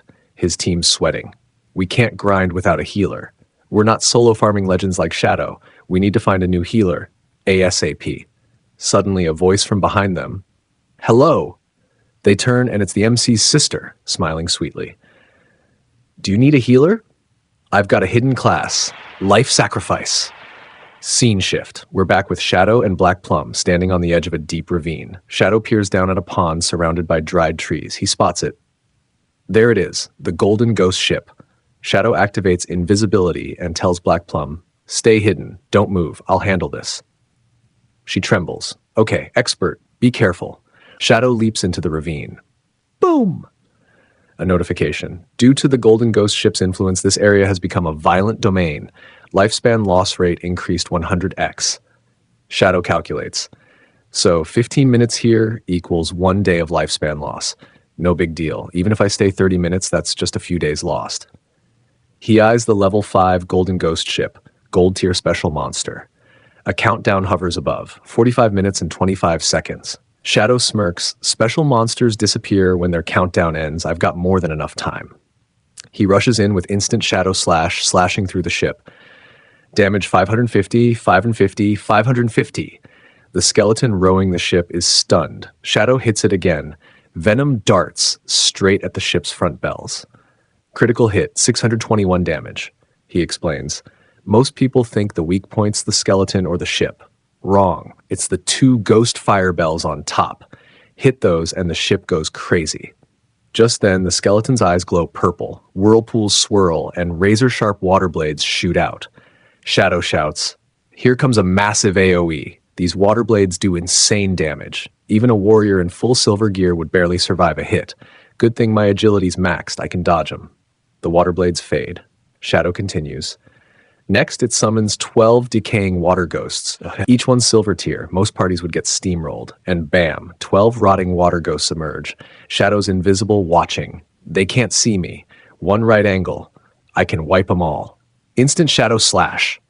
Damage over 1,000. Critical venom dart. They're falling like flies. Black Plum watches, stunned. He's too powerful. The boss lost half its HP already. It hasn't even countered yet. Shadow sends her a voice message. Little Black, I'm gonna die soon. She freaks out. What? You're losing? He replies. Chill. Just wait for my revive. And stop calling me Little Black. It's Black Plum or Big Plum. Little Black sounds like a dog's name. Shadow, all right. Little Black, elsewhere. The squad chasing Shadow is on the move. Damn, I was careless. I used to kill legends, now I'm getting bullied. One guy rushes up. Boss? That chick's above the ravine. Shadow's fighting a boss below. The boss snarls. Let's go. I've called all my boys. Shadow's dead this time. Back to the Golden Ghost ship, Shadow braces himself. 4th attack incoming, the toughest. After losing half health, it unleashes a soul attack. If it hits, I'm stunned 5 seconds. I can't dodge this one. Black Plum screams. Expert. Shadow's hit. Damage, 1,059. You have died. Yep, first time Shadows died alive in this game. Notification. You've lost 326 years of untradeable lifespan and 1,087 days of tradable lifespan. Ouch, that's a massive L. Remember how hard he worked to earn just 100 days at a time? Meanwhile, the chasing group laughs like maniacs. That idiot thought he was an expert? Died like a chump. Look at all that loot. 100 days of lifespan minimum. Let's finish the boss and take it all. They jump into the ravine and ascend straight to heaven. Yep, Boss's soul attack, still active. One hit, they're toast. End of episode. What do you think? Shadow's lost a ton of lifespan. Will that mess with his real-world progress? Who gets the loot now? Does Wang Ming's team show up and steal the kill? I don't know, man. I'm not a prophet, but one thing's clear. Wang Ming probably ain't surviving that soul attack either. Got questions? Drop them in the comments. The group respawns back at Cell Town and they're raging. What the hell? How can that monster be this op? Dude, we just stepped near it and bam, dead from water pillars. And all those smaller mobs? How do you even fight that thing? Their boss is furious. Screw this. We took heavy losses, but no way I'm backing down. Let's go again. Scene shift, swamp zone. Shadow's back and confused. Hey, Little Black, I'm back. What's up with all these lifespan light orbs floating around? Little Black, totally shocked, says, Expert, you're back already? So this group of morons charge the boss, yelling like maniacs, and boom, one water column later, they're all toast. Shadow laughs. Heh, they really overestimated themselves. In his head, he's like, back in my previous life, the Golden Ghost ship gave me hell. He looks at the ship. It only gets one immobilized skill, freezes you for 5 seconds, but can anyone attacks it when its HP is under 50%, there's a chance it'll teleport somewhere else. Then it's nearly impossible for normal players to find or kill it. He fires up poison darts, aims at the ghost fire bells on the ship's tip, hits them. Roar! The ship starts teleporting away. Shadow fades into the darkness. I've memorized your movement pattern, you're not getting away. He chases it down, instant shadow slash, moving ahead. Cut to the idiot squad again. They're back at the ravine. Boss, that guy's fighting the boss again. Boss grins. Hey, let's wait for our shot and take them both down. Black Plum spots them and freaks out. Crap, that group of dogs again, always causing trouble. Experts close to killing the boss. I gotta stop them. She raises her staff, chants a spell, and shouts, the gods say lightning will strike today. Zap! Lightning hits their boss, 40 to 45 damage. He's fried. Boss screams, who attacked me? Boss, look, a mage up there. Boss snarls, picks up his axe. That chick's dead. Black Plum, panicking, oh no, help me. She bolts. Boss yells, stop running, I'll end you. His whole crew chases her. Meanwhile, 2 more people, maybe a whole team, are hiding in the trees, watching it all unfold, waiting to pounce. Shadow's still locked in battle. Man, even at level 5, this ship is tough. My damage is low, fight's dragging. I've drawn a crowd, those fools at the ravine, plus this new squad in the trees. They all want my loot. Shadow strikes again. The Golden Ghost ship screams, dead. Notification, you've killed the gold grade Golden Ghost ship. 4,800 XP gained, level up, now level 8. 7 evolution points gained. 216 days of tradable lifespan gained. Shadow goes invisible with Shadow Sneak. Watches the ship dissolve. Trying to steal my kill? Cute, but wrong move. Server-wide announcement drops. Celltown's player Shadow is the first in the entire server to kill a gold-grade monster, gained 3 reputation points. In the valley, quiet. In a nearby town, chaos. What? First kill on a gold boss? Who is this Shadow? Which country's Celltown? He must be from Great Hand City. Back at Celltown, Wang Ming and Shadow's sister hear it. Wang Ming, hold up. He just soloed a bronze tier boss and now a gold tier? How's this guy so cracked? Shadow's sister thinks, Shadow's crazy strong. If he power levels me, I'll easily meet Brother Songfai. Back at the ravine, the loot drops. Tons of it. Tree hiding squad is grinning. Look at that loot. Shadow went invisible and didn't even grab it. He's being cautious. Guang, find him. We'll kill him first, then loot everything. Guang draws his bow, loads an arrow, fires Phantom Horn Eagle, a skill that sends a spectral eagle into the sky. It drops feathers, some hit Shadow, but he stays hidden. Shadow thinks, Phantom Horn Eagle? Anti-invisibility skill, huh? But too bad. My invisibility's upgraded. Level 1 plus. Their low-level skill can't reveal me. Guang shrugs. Boss, he's gone. Must have seen us and ran. Smart guy. They laugh. Boss says, no more slacking. Let's grab that loot. Suddenly, instant shadow slash. Shadow zips through them, kills them all instantly. Now it's peaceful. Speaking of peace, where's Little Black? Oh well, I'll find her later. Time to evolve Greedy Hand. He activates it. Golden Dark Aura flashes. Notification, Greedy Hand skill now epic rank. Use on monster corpses for loot. Loot bonus now 300% and guaranteed 1 tier upgrade. Shadow grins. 100% loot upgrade, let's go. He grabs the loot light orbs, laughs like a madman, and squeezes. Flash! Notifications roll in. 1. Used greedy hand. 2. Gained 777 evolution points, now 21 total.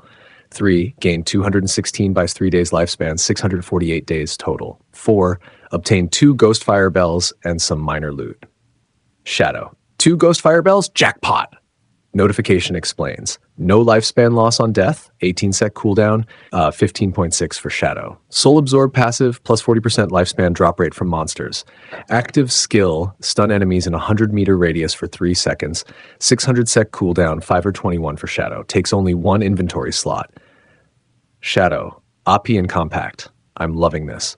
Suddenly, a voice message, little black screaming, "Expert, help me. Don't come here. Save me," Shadow yells. "Where are you? Send your location now." And just like that, cliffhanger.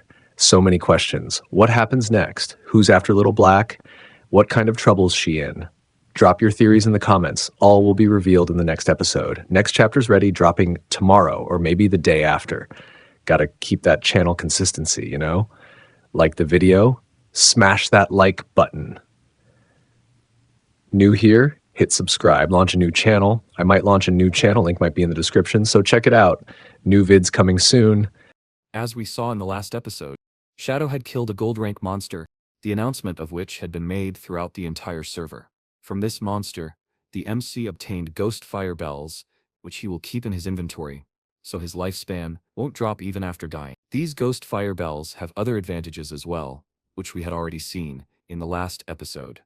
And in the last episode, at the end, we saw that the MC received a distress message from Black Plum, where she was asking Shadow for help. Our today's episode also starts from this scene, where the MC asks, "Little Black, where are you?" A voice was coming from there saying, "Don't come here at all, any of you." Then our scene shifts to Black Plum's side, where these people have now surrounded this girl. Their boss says, "Damn girl, you really run too fast." Now, understanding these people's vile intentions, Black Plum also starts to panic, and she thinks, "There's a cliff behind me. If I fall from here, I'll just die quietly. But if I fall into these people's hands, I'll die a horrible death." She tightly grips her staff, and slowly starts moving backward, and then jumps straight into that very cliff. Seeing this, those people are also confused, and don't understand what's happening. Now, holding her staff tightly, Black Plum starts falling into the deep cliff. This cliff was so deep that if anyone fell from here, surviving would be impossible. In just a few seconds, a loud thud is heard, and we are shown that Black Plum has fallen to the ground, breaking the ground itself upon impact. And as soon as she falls, Black Plum loses her life. The leader of the opposing team comes here, and when he looks ahead, he sees Black Plum's body converting into her life force. And he thinks, this girl really has some courage. Then our scene shifts to Shadow's side, where Black Plum, while making a voice call to Shadow, says, "Expert, there's no need to save me now. I've already died, and I've come back to town." Groaning in pain, she tells the MC, "This hurts a lot. It's a good thing that our team's entire tradable lifespan has been given to Captain Warming." Hearing this girl's voice, Shadow doesn't say anything at first. Then he says, "Alright, just wait for me there. I'll come there and give you your stuff." The girl immediately gets happy and says in a cheerful voice, "Okay, expert, you've worked really hard." Then Shadow cuts the voice call and, taking a deep breath, says, "This time, I've really earned a lot. My tradable lifespan has reached 3,115 days. And along with that, I now have 21 evolution points. Let's keep evolving my greedy hand skill." When he tries to evolve it, a notification comes to the MC, saying that the greedy hand skill has already reached epic rank. To continue evolving it, 10 times more evolution points will be required. Do you want to continue evolving it by using all 210 evolution points? Seeing this, Shadow is very surprised and thinks, "Yeah, as I thought, 210 evolution points. I knew it wouldn't be that simple. The higher the level of the skill, the more evolution points it consumes to evolve." He says, "Forget it, I'll just evolve my attacking skills. The higher my damage, the stronger bosses I can defeat, and the better loot I'll get from them." Then, Instant Shadow Slash, which was the MC's platinum rank skill, he evolves it to Jade, and then evolves it to Diamond. Now it has become a Diamond tier skill, where he flashes forward at full speed within a 27-meter radius, and all enemies within that 27-meter radius will be hit with 7 slashes.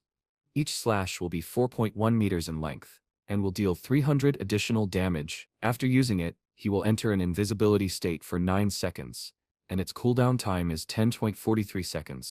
After evolving the skill so much, such a pure and powerful aura starts emanating from Shadow that it feels like the MC has leveled up again. Then he uses 2, 3 and 5 more evolution points. Now he only has 3 evolution points left, and he used these evolution points to evolve his backstep enhancement skill. This skill was initially normal rank, but now it has reached gold rank through bronze and silver. With this, whenever the MC performs a backstep, his damage will increase by 3. After evolving these skills, Shadow, feeling their power, says, after evolving instant Shadow Slash twice, its damage has doubled. Even if I don't use stealth mode or stealth break, I can still deal 3000 damage, and if I use stealth break and backstep, the total damage of my 7 slashes can reach 6000 to 7000. Then, while checking the system, Shadow says, normally the drop loot from a gold tier boss includes 2 to 4 silver equipment and a small chance of getting gold tier equipment, but because of my greedy hands effect, I got 11 gold tier equipment and skill books, 2 platinum equipment, and 1 platinum skill book. After checking these skills and equipment, he says, not bad, not bad. 3 of them can also be used by the assassin class. Then the stats of 2 dangerous-looking red-colored dual blades are shown. These are platinum tier ghost ship dual blades, which are an assassin class weapon. They increase attack by 1306, agility by 22, attack speed by 24, and armor by 17. Only someone at level 5 or above can use them. As for special effects, it has only one. It doubles the damage of any normal attack. Then Shadow says, basically, I always use skills to deal damage. I don't even use normal attacks. But this weapon's base attack is very high, and it also has + 22 agility. It increases attack speed, casting speed, and can reduce the recovery time of skills. It's not completely useless, and it has high armor penetration. Its benefits are really good. Then the MC takes out another armor, the Ghostfire Leather Armor, which is gold tier. It increases physical defense by 25, fire element resistance by 50, and damage block by 14. It also increases health by 419, and it requires level 5 to equip. Seeing the stats of this armor, Shadow immediately equips it, and says, while leveling up, my constitution hasn't increased yet. Despite my current level up, my health is still only 3850. But this one piece of equipment increased my health by 419. Now when I wear this armor, most players won't even be able to break my defense. Then, activating the system, Shadow says, alright, make all my defensive equipment invisible, and keep my normal assassin class appearance active. As soon as he says this, his defensive equipment starts disappearing. And he says, this way, no one will know about my equipment just by looking at me. If they want to see my equipment, they'll have to directly check my game interface, and there's something else left in this loot. Oh yes, skill books. Then he takes out skill books suitable for the assassin class. The first is a gold tier Ghost Shadow Blur, an assassin class passive skill, meaning it doesn't need to be activated. It activates automatically. This gives the MC a 15% dodge rate, and when dodge activates, the MC becomes immune to any damage, meaning that damage has no effect on him. Seeing this skill, the MC smiles and says, finally, a survival skill for the assassin class. As far as I remember, this skill is very weak, because increasing dodge rate in this game is very difficult. If you work hard to increase dodge rate, your other attributes will remain weak, and if dodge doesn't activate, it becomes very dangerous. But I'm different in all this, because I can evolve any skill, unlimited times. Then he learns this skill, and says, while increasing my dodge rate, I won't sacrifice my other attributes. It's all benefits for me here. Then he turns back and says, alright, it's time to go now. Whatever things are left here are for warrior, priest and archer classes. I'll sell them to Wang Ming at a 10% discount. Even though he can't afford these things for now, based on Warming's personality, I can definitely sell them to him on credit. This big upgrade in my stuff happened all because of Little Black. Without any fee, I would never have found the level 5 golden ghost ship. I should definitely thank her. While strolling leisurely, Shadow moves forward, but then a group of idiots starts approaching from the front, and they seem very angry because of Little Black's actions. When Shadow sees these people, he immediately understands that these are the same people who were chasing Little Black. And when these people see Shadow, they get very scared. They shout, it's Shadow, run from here. All of them immediately turn back and start running, but their boss stops, because he ended up at the back. He says, idiots, don't block me. Where are you going? Leaving me behind. But everyone was concerned about their own lives. They shout, "Duck, don't come here, just run. Run separately." These people were running while begging Shadow for mercy. But seeing them, Shadow says, "Ha, you're running from." He immediately uses instant Shadow Slash, cutting down all these people in a single attack. All of their boss's underlings are left cut and beaten in front of him. The MC kills all the underlings and moves forward. Their boss was running straight ahead, so he ends up right in front of Shadow's face. He starts begging Shadow for mercy, saying, "I was wrong. I won't do this again. Please let me go, brother expert daddy. Don't kill me. I have less than a year of lifespan left." But the MC, with a straight look, says, "When you attack others, don't you think about your own fate first?" And then, all we hear are his loud screams because the MC stabbed a poison dart into his head, causing blood to gush out like a fountain. Ignoring his blood, the MC moves straight ahead. Then a notification comes to him, which says, "Since you've killed too many players, you've been given a single layer of killer status. Currently, you have the first layer of killer status, so after dying, 75% of your lifespan will drop." After this notification, a lot of red-colored aura starts emanating from the MC, and the word killer appears in big letters above his forehead. Seeing all this, the MC thinks, "Yeah, whatever. I have ghost fire bells. If I act carelessly like this." Note, the text cuts off here, but it seems to continue. He hasn't equipped any equipment yet. The MC made all his equipment invisible, right? So the MC quietly listens to their conversation while moving forward. But then, the leader of the group that the MC dealt with first approaches him and says, "Brother Shadow, wait a minute." Then he takes out a shiny skill book from his inventory, and holding it toward the MC says, "Brother Shadow, what happened was our fault. This assassin class skill book was bought with our lifespan. Please accept it and forget whatever happened between us." When Shadow looks at this skill book, he sees that it's just a common tier assassin class skill book. Impale. It's a single target skill that deals 20 attack damage upon hitting, and stuns the target for 2 seconds, with a cooldown of 22 seconds. The MC isn't concerned about its attack power or the fact that it's a common tier skill book. What matters to him is the 2-second stun effect. Seeing it, he says, "This is a control type skill. Even though it's common tier for now, I can evolve it and make it even more awesome." Then he takes the skill book from them and says just one word, "Fine," and moves straight ahead. Seeing Shadow's attitude, their entire team gets very angry. In anger, they say to their team captain, "Swans, isn't this a bit too cowardly? We got killed by him, and we still have to give him a skill book?" Another one says, "Yeah, we've never been treated like this. Let's all use our connections to gather people. With all our connections combined, if we all spit on him even once, he'll drown in it and die." The third one says, "Yeah, why should we be scared of him?" Then their team captain says, "Do you guys know how fast this Shadow is growing? He's leveling up on his own without any help. He must have a big secret. If we find him in real life and kidnap him, not only will we get his secret, but we can also make him our slave to gather lifespan." Hearing this, all his teammates get very happy and say, "As we expected from Swans, this is truly a great plan." Swan says, "To extract information from him, I'll use my family to send a woman his way." When I heard Shadow's voice just now, it sounded very different. He's definitely not from our circle, meaning this guy must be very poor. We'll send a professional beauty to him, and I can't believe he won't fall into this trap. Then our scene shifts to Shadow's side, where he starts transferring all the equipment he got for this girl's class to her. Shadow says, "Here, Little Black, accept the trade so I can send you some stuff." Little Black, getting very excited, says, "Wow, expert, thank you, but I'm not Little Black. My name is Black Plum, or Big Plum." But when she sees the equipment and skills Shadow gave her, she gets extremely excited. Forgetting everything, she activates her firepower and says, "Yes, yes, yes.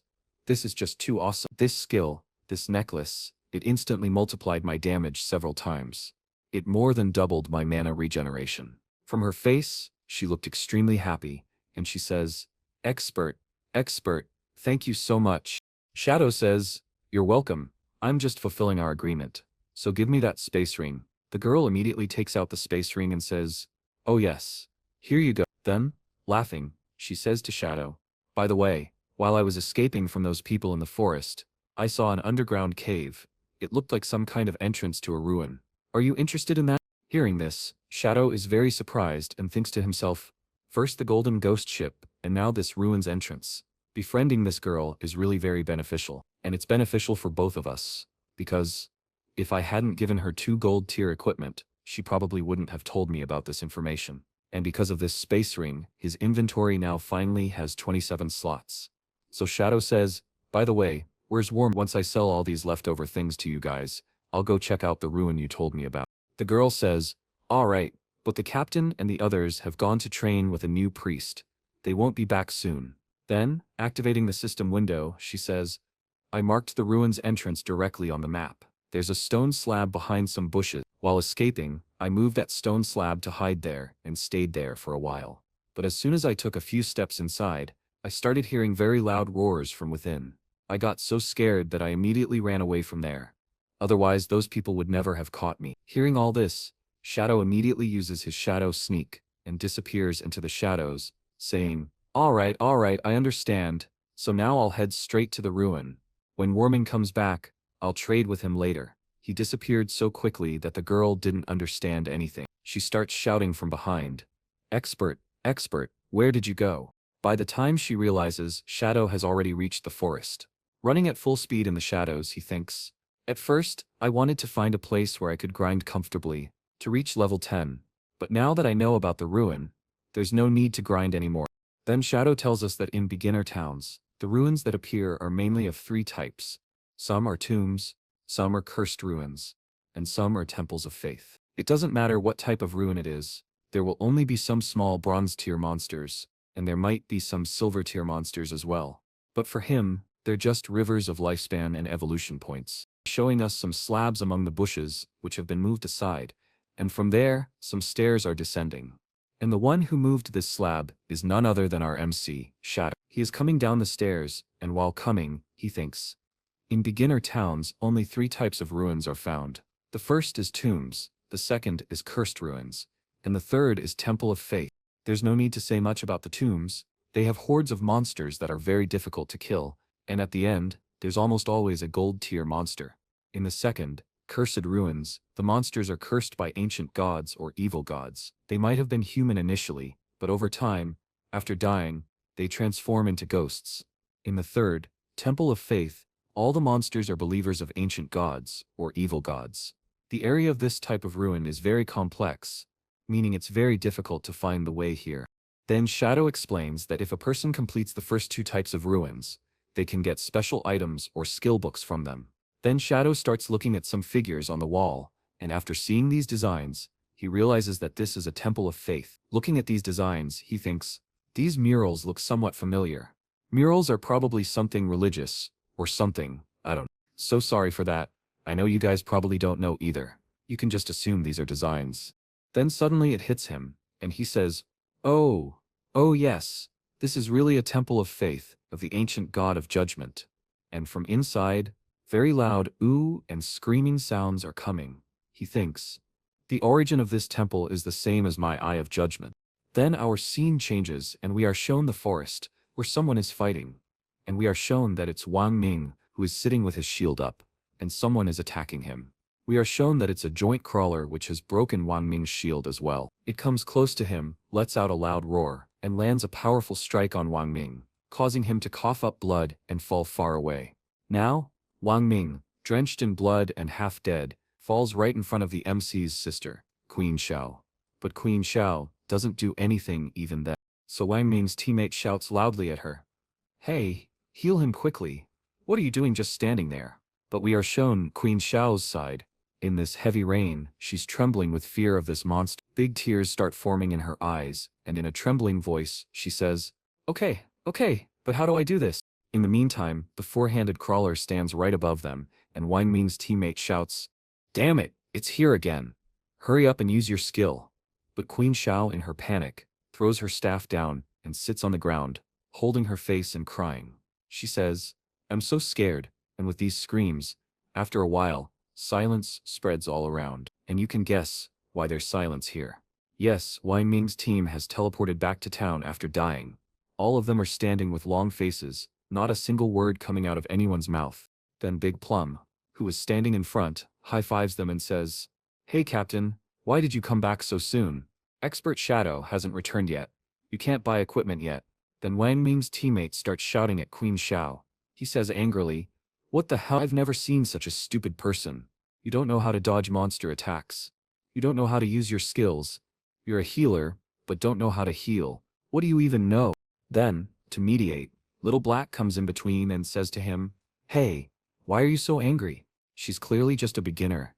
It's her first time playing the game, so dying once is normal." But his teammate gets so angry and says, "Big Plum, get out of the way. Today I'll scold her to death." Then their team's swordmaster says, "Big Plum, we didn't just die once. We've died 3 times in 1 hour." Hearing this, Big Plum says, "Yeah?" Then, showing off her necklace, she says, "This time let me come with you guys. I got 2 good pieces of equipment from X. I'm very powerful now. I'm confident that if I'm there, we won't all die." Then Wan Ming, in a slightly low voice, says, "Yeah. Alright, stop arguing. Big Plum's suggestion isn't bad. With her joining us, things might go smoothly. Maybe when we're coming back, we'll run into Expert Shadow. That's a good thing. Look at the poor guy's eyes. He looks so troubled." On the other hand, the MC's sister says very calmly, "Forgive me, this time I'll do better." But in her mind, she was thinking, "You guys can't even do one thing properly yourselves. And yet you have the guts to blame me. If you didn't have a connection with Expert Shadow, I wouldn't even look at you guys. I'm so angry at this bunch of lunatics. This girl is barely controlling herself." Then our scene shifts to Shadow, who is calmly moving forward in the ruin, heading toward where the loud sounds were coming from. He looks ahead, and again, sounds start coming from there. He looks in that direction. Some strange zombie-like monsters with crooked hands are leaning toward the MC while moving. The notification explains that these are level 10 devotee followers of the ancient god of judgment, and both are silver. Seeing them, Shadow immediately becomes alert, and uses his shadow sneak to slip into the shadows. Without any hesitation, he uses instant shadow slash, and passes right through both of them. But surprisingly, even instant shadow slash reduced their health by very little. Seeing this, the MC stands in front and thinks, "I clearly used stealth break and backstep, and even after that, they lost only a small portion of their health. These are level 10 silver tier monsters, so I had expected this much from them." The combined health of these two is already more than the Golden Ghost ship's health. But then Shadow sees something and gets very surprised. He looks ahead. Both monsters are leaning toward the MC again. Seeing this, he thinks, "They're leaning again, and this time they're leaning toward me. But I'm successfully invisible." Then he imagines something and gets very shocked, thinking, "Could it be that they somehow sense the eye of judgment I have, and that's why they're not attacking me?" To test this, Shadow says to both of them, "Do you two know the way around here? If you know, show me the way." Hearing this, both of them get down on their knees, but they still don't do anything and keep doing what they were doing. Seeing this, the MC thinks, "It seems they're completely corrupted and decomposed. That's why they've gone completely mad. They've lost their minds and have become wild beasts that only know how to steal lifespan from humans." But then both of them start behaving strangely, as if they're getting very angry.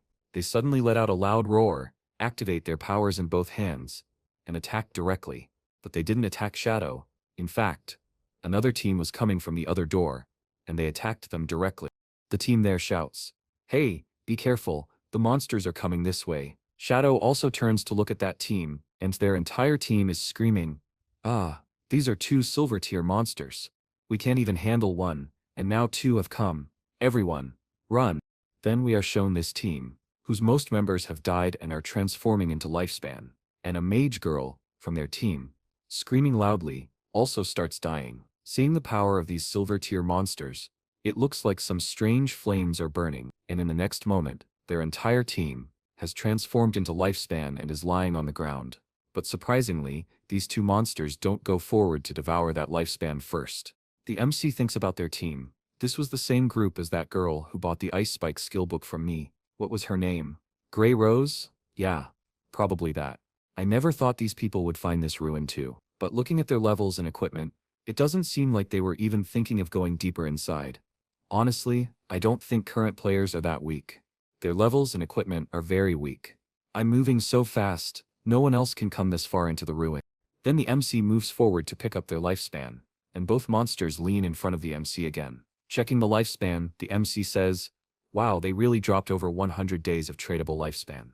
I didn't think they were this rich." Then, a little later, we're shown a scene where the MC, after wandering around a lot, comes back to the same place. He says, "Yeah, I've gone round and round all over here, and I still haven't found anything. No traps, no treasure. So could it be that there are only these two silver tier mini-bosses here?"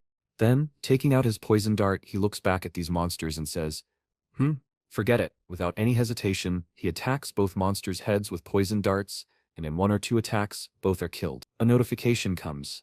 "You have killed the devotee followers of the ancient god of judgment. You have gained 4,000 experience points. Congratulations, you have now reached level 9. You have gained 4 evolution points. And along with that, you have also gained 88 days of tradable lifespan." Then, as usual, he uses his greedy hand skill on the loot of these two monsters. Looking at the loot obtained, Shadow says, "Epic tier greedy hand is absolutely insane. A total of 32 evolution points, 10,504 days of tradable lifespan, 4 gold tier items, and 10 silver tier items."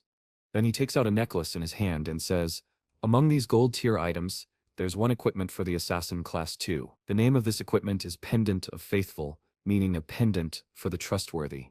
It's gold tier, an assassin class accessory. It increases agility by 15 and reduces cooldown by 20% for any skill or item. Only someone at level 8 or above can wear it, and it has a unique effect that allows it to summon a silver tier devotee follower to fight for you, and its cooldown is a full 600 seconds. Seeing the stats of this necklace, Shadow says, "The stats of this necklace are really very good, and this 20% cooldown reduction reduces my stealth skills cooldown from 22.6 seconds to just 19.2 seconds, and the poison dart goes from 4.3 to 3.7 seconds, and my instant shadow slash goes from 10.4 seconds to 8.8 seconds.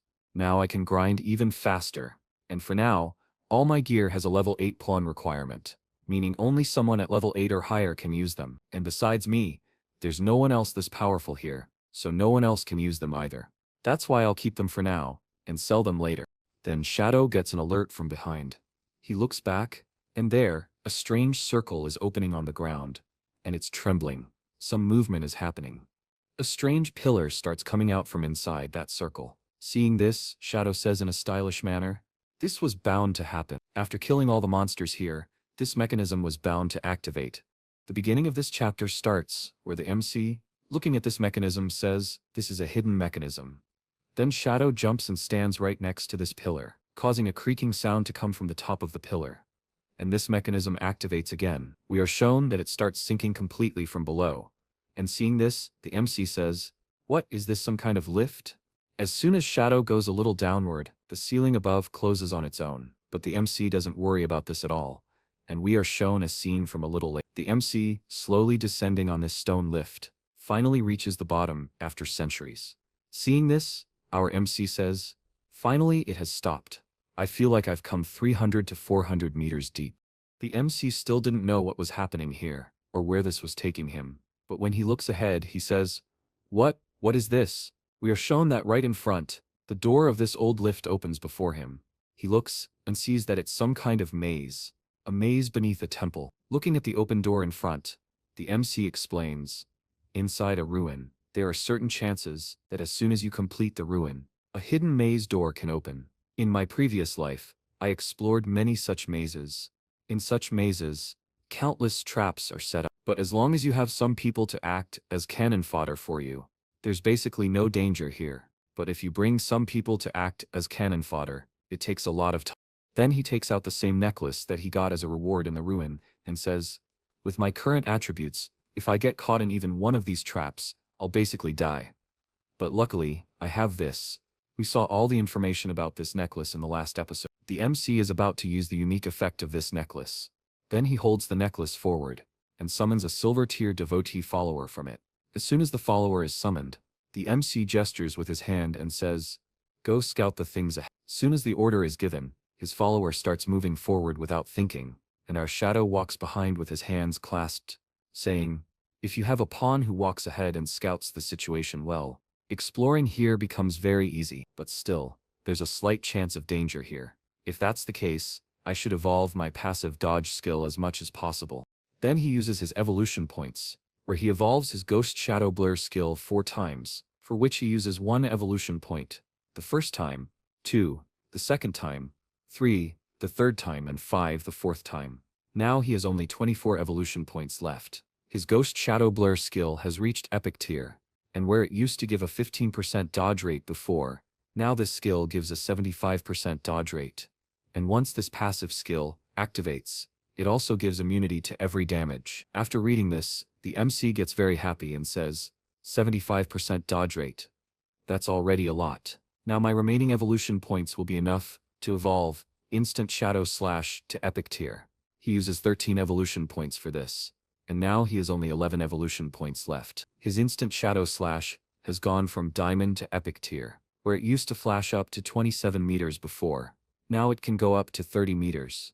And where the invisibility was 9 seconds before, now it has become 12 seconds. Where it used to hit 7 slashes on all enemies in its path, now it will hit 9 slashes. Its cooldown is still 12 seconds. And where the slash width was 4.1 meters before, now it has become 5 meters. And each slash will deal additional damage from 300 to 400. Seeing this result, the MC gets very happy, and then he says, to go from epic to legendary tier, you need 10 times more evolution points. And the higher the tier of an item, the more its cost increases for evolving. Then he explains through an example, like if I get an epic tier skill book, it's already epic tier. I haven't used even a single evolution point for it. And to evolve something in the initial stage, it takes fewer evolution points. If I evolve it for the first time, it will take only 1 evolution point. But since it will evolve to legendary tier, I'll have to pay 10 times more. And 1 times 10 means 10, meaning I'll have to spend 10 evolution points. But this also means that if I get an epic tier skill book, I can evolve it even faster to legendary tier, mythical tier, even ancient tier, and immortal tier. Then he says, now I have only 11 evolution points left. With these I can only evolve my initial skill, Shadow Sneak, and he does so. He evolves Shadow Sneak twice, using 3 evolution points the first time, and 5 the second time. Now he has only 3 evolution points left. His initial skill, Shadow Sneak, has gone from silver to gold, and then to platinum tier, where he could stay in stealth for only 16 seconds before. Now he can stay for 24 seconds. Where breaking stealth dealt 90 additional damage before, now it will deal 50 additional damage. The cooldown, which was 26 seconds before, is now only 22 seconds. Seeing this, Shadow now says, I have an attribute that reduces my cooldown speed by 35%, meaning its final cooldown is only 16 seconds. But this cooldown is still too much, and the attack from breaking stealth is also too low. I'll have to replace this skill with another skill. After explaining all this, Shadow looks ahead. There, his follower had stepped onto a tile, which caused a trap to activate. As soon as the follower stepped on that tile, a giant boulder came and fell right on top of him. Shadow's follower turns into paste right before his eyes, but despite this, he doesn't react at all. He keeps standing and watching. In front of him, his follower starts dissolving into lifespan. But Shadow, without any emotions, says, my summon died. Alright, I'll wait for the cooldown to finish, and then I'll summon it again. This maze is very complex and dangerous. I can only explore it slowly.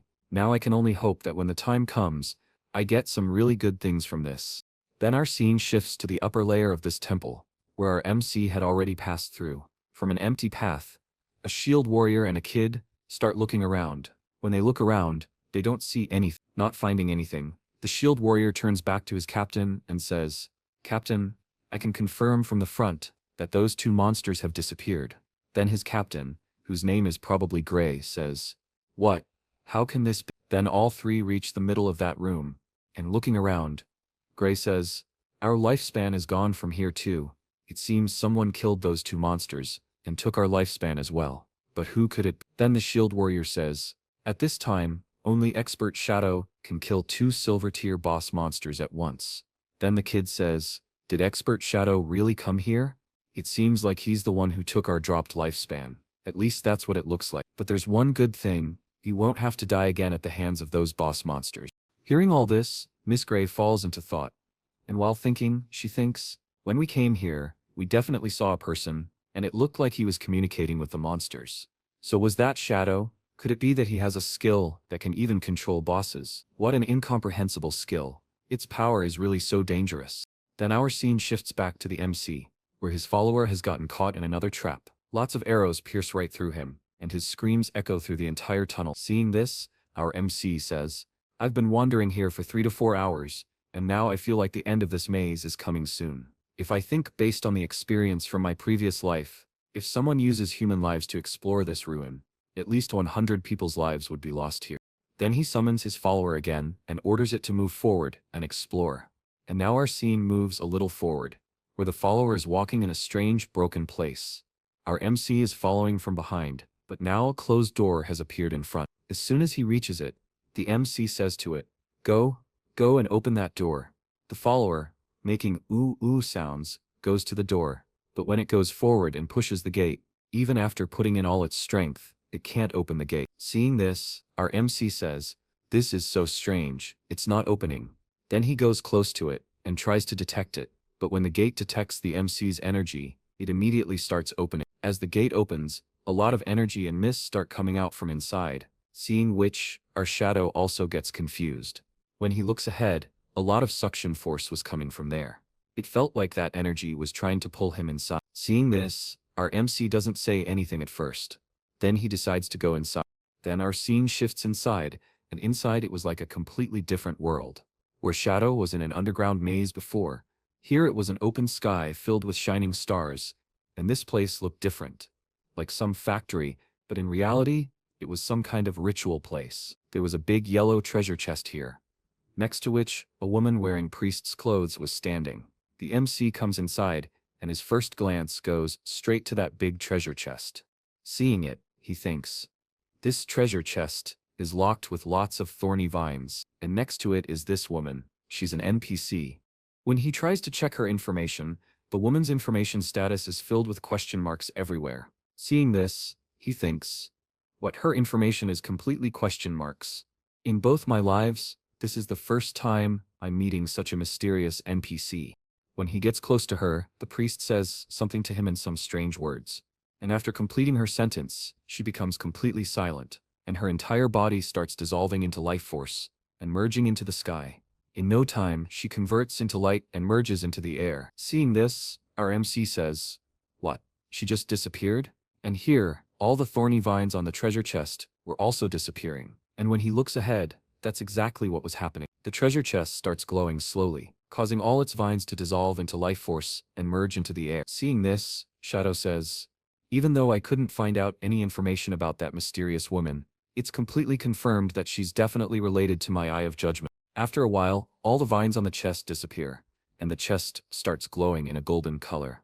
Seeing this, our MC says, "Golden glow is coming from this chest," meaning there are definitely some epic tier items inside. But still, I need to be careful. There's still a chance that I might face a mimic or some trap from inside. So now he takes out his devotee follower and pointing toward the chest, says, Go and open that chest." The follower, making ooh sounds, rushes like a madman and starts lifting and throwing the chest's lid. The chest's lid flies far away, but a very bright golden light starts coming from inside the chest. Seeing this, our MC says here, "What? This is a skill book? This is a godly tier skill for assassins, because it has both active and passive effects." And yes, this episode ends right here. So if you like the video, make sure to like it. If you're new to the channel, subscribe. Yes, I forgot to record the outro, so I'm having to record it from the computer here. By the way, tell me, does this computer voice sound good to you guys? If you think it's fine, I'll record with this itself. While recording right now, it doesn't sound that great to me. Who knows, maybe after uploading to YouTube, it might start sounding a bit more normal. But yes, these chapters are now finished. And as soon as a new chapter comes, I'll upload it as is. I feel that going forward it's going to get even better.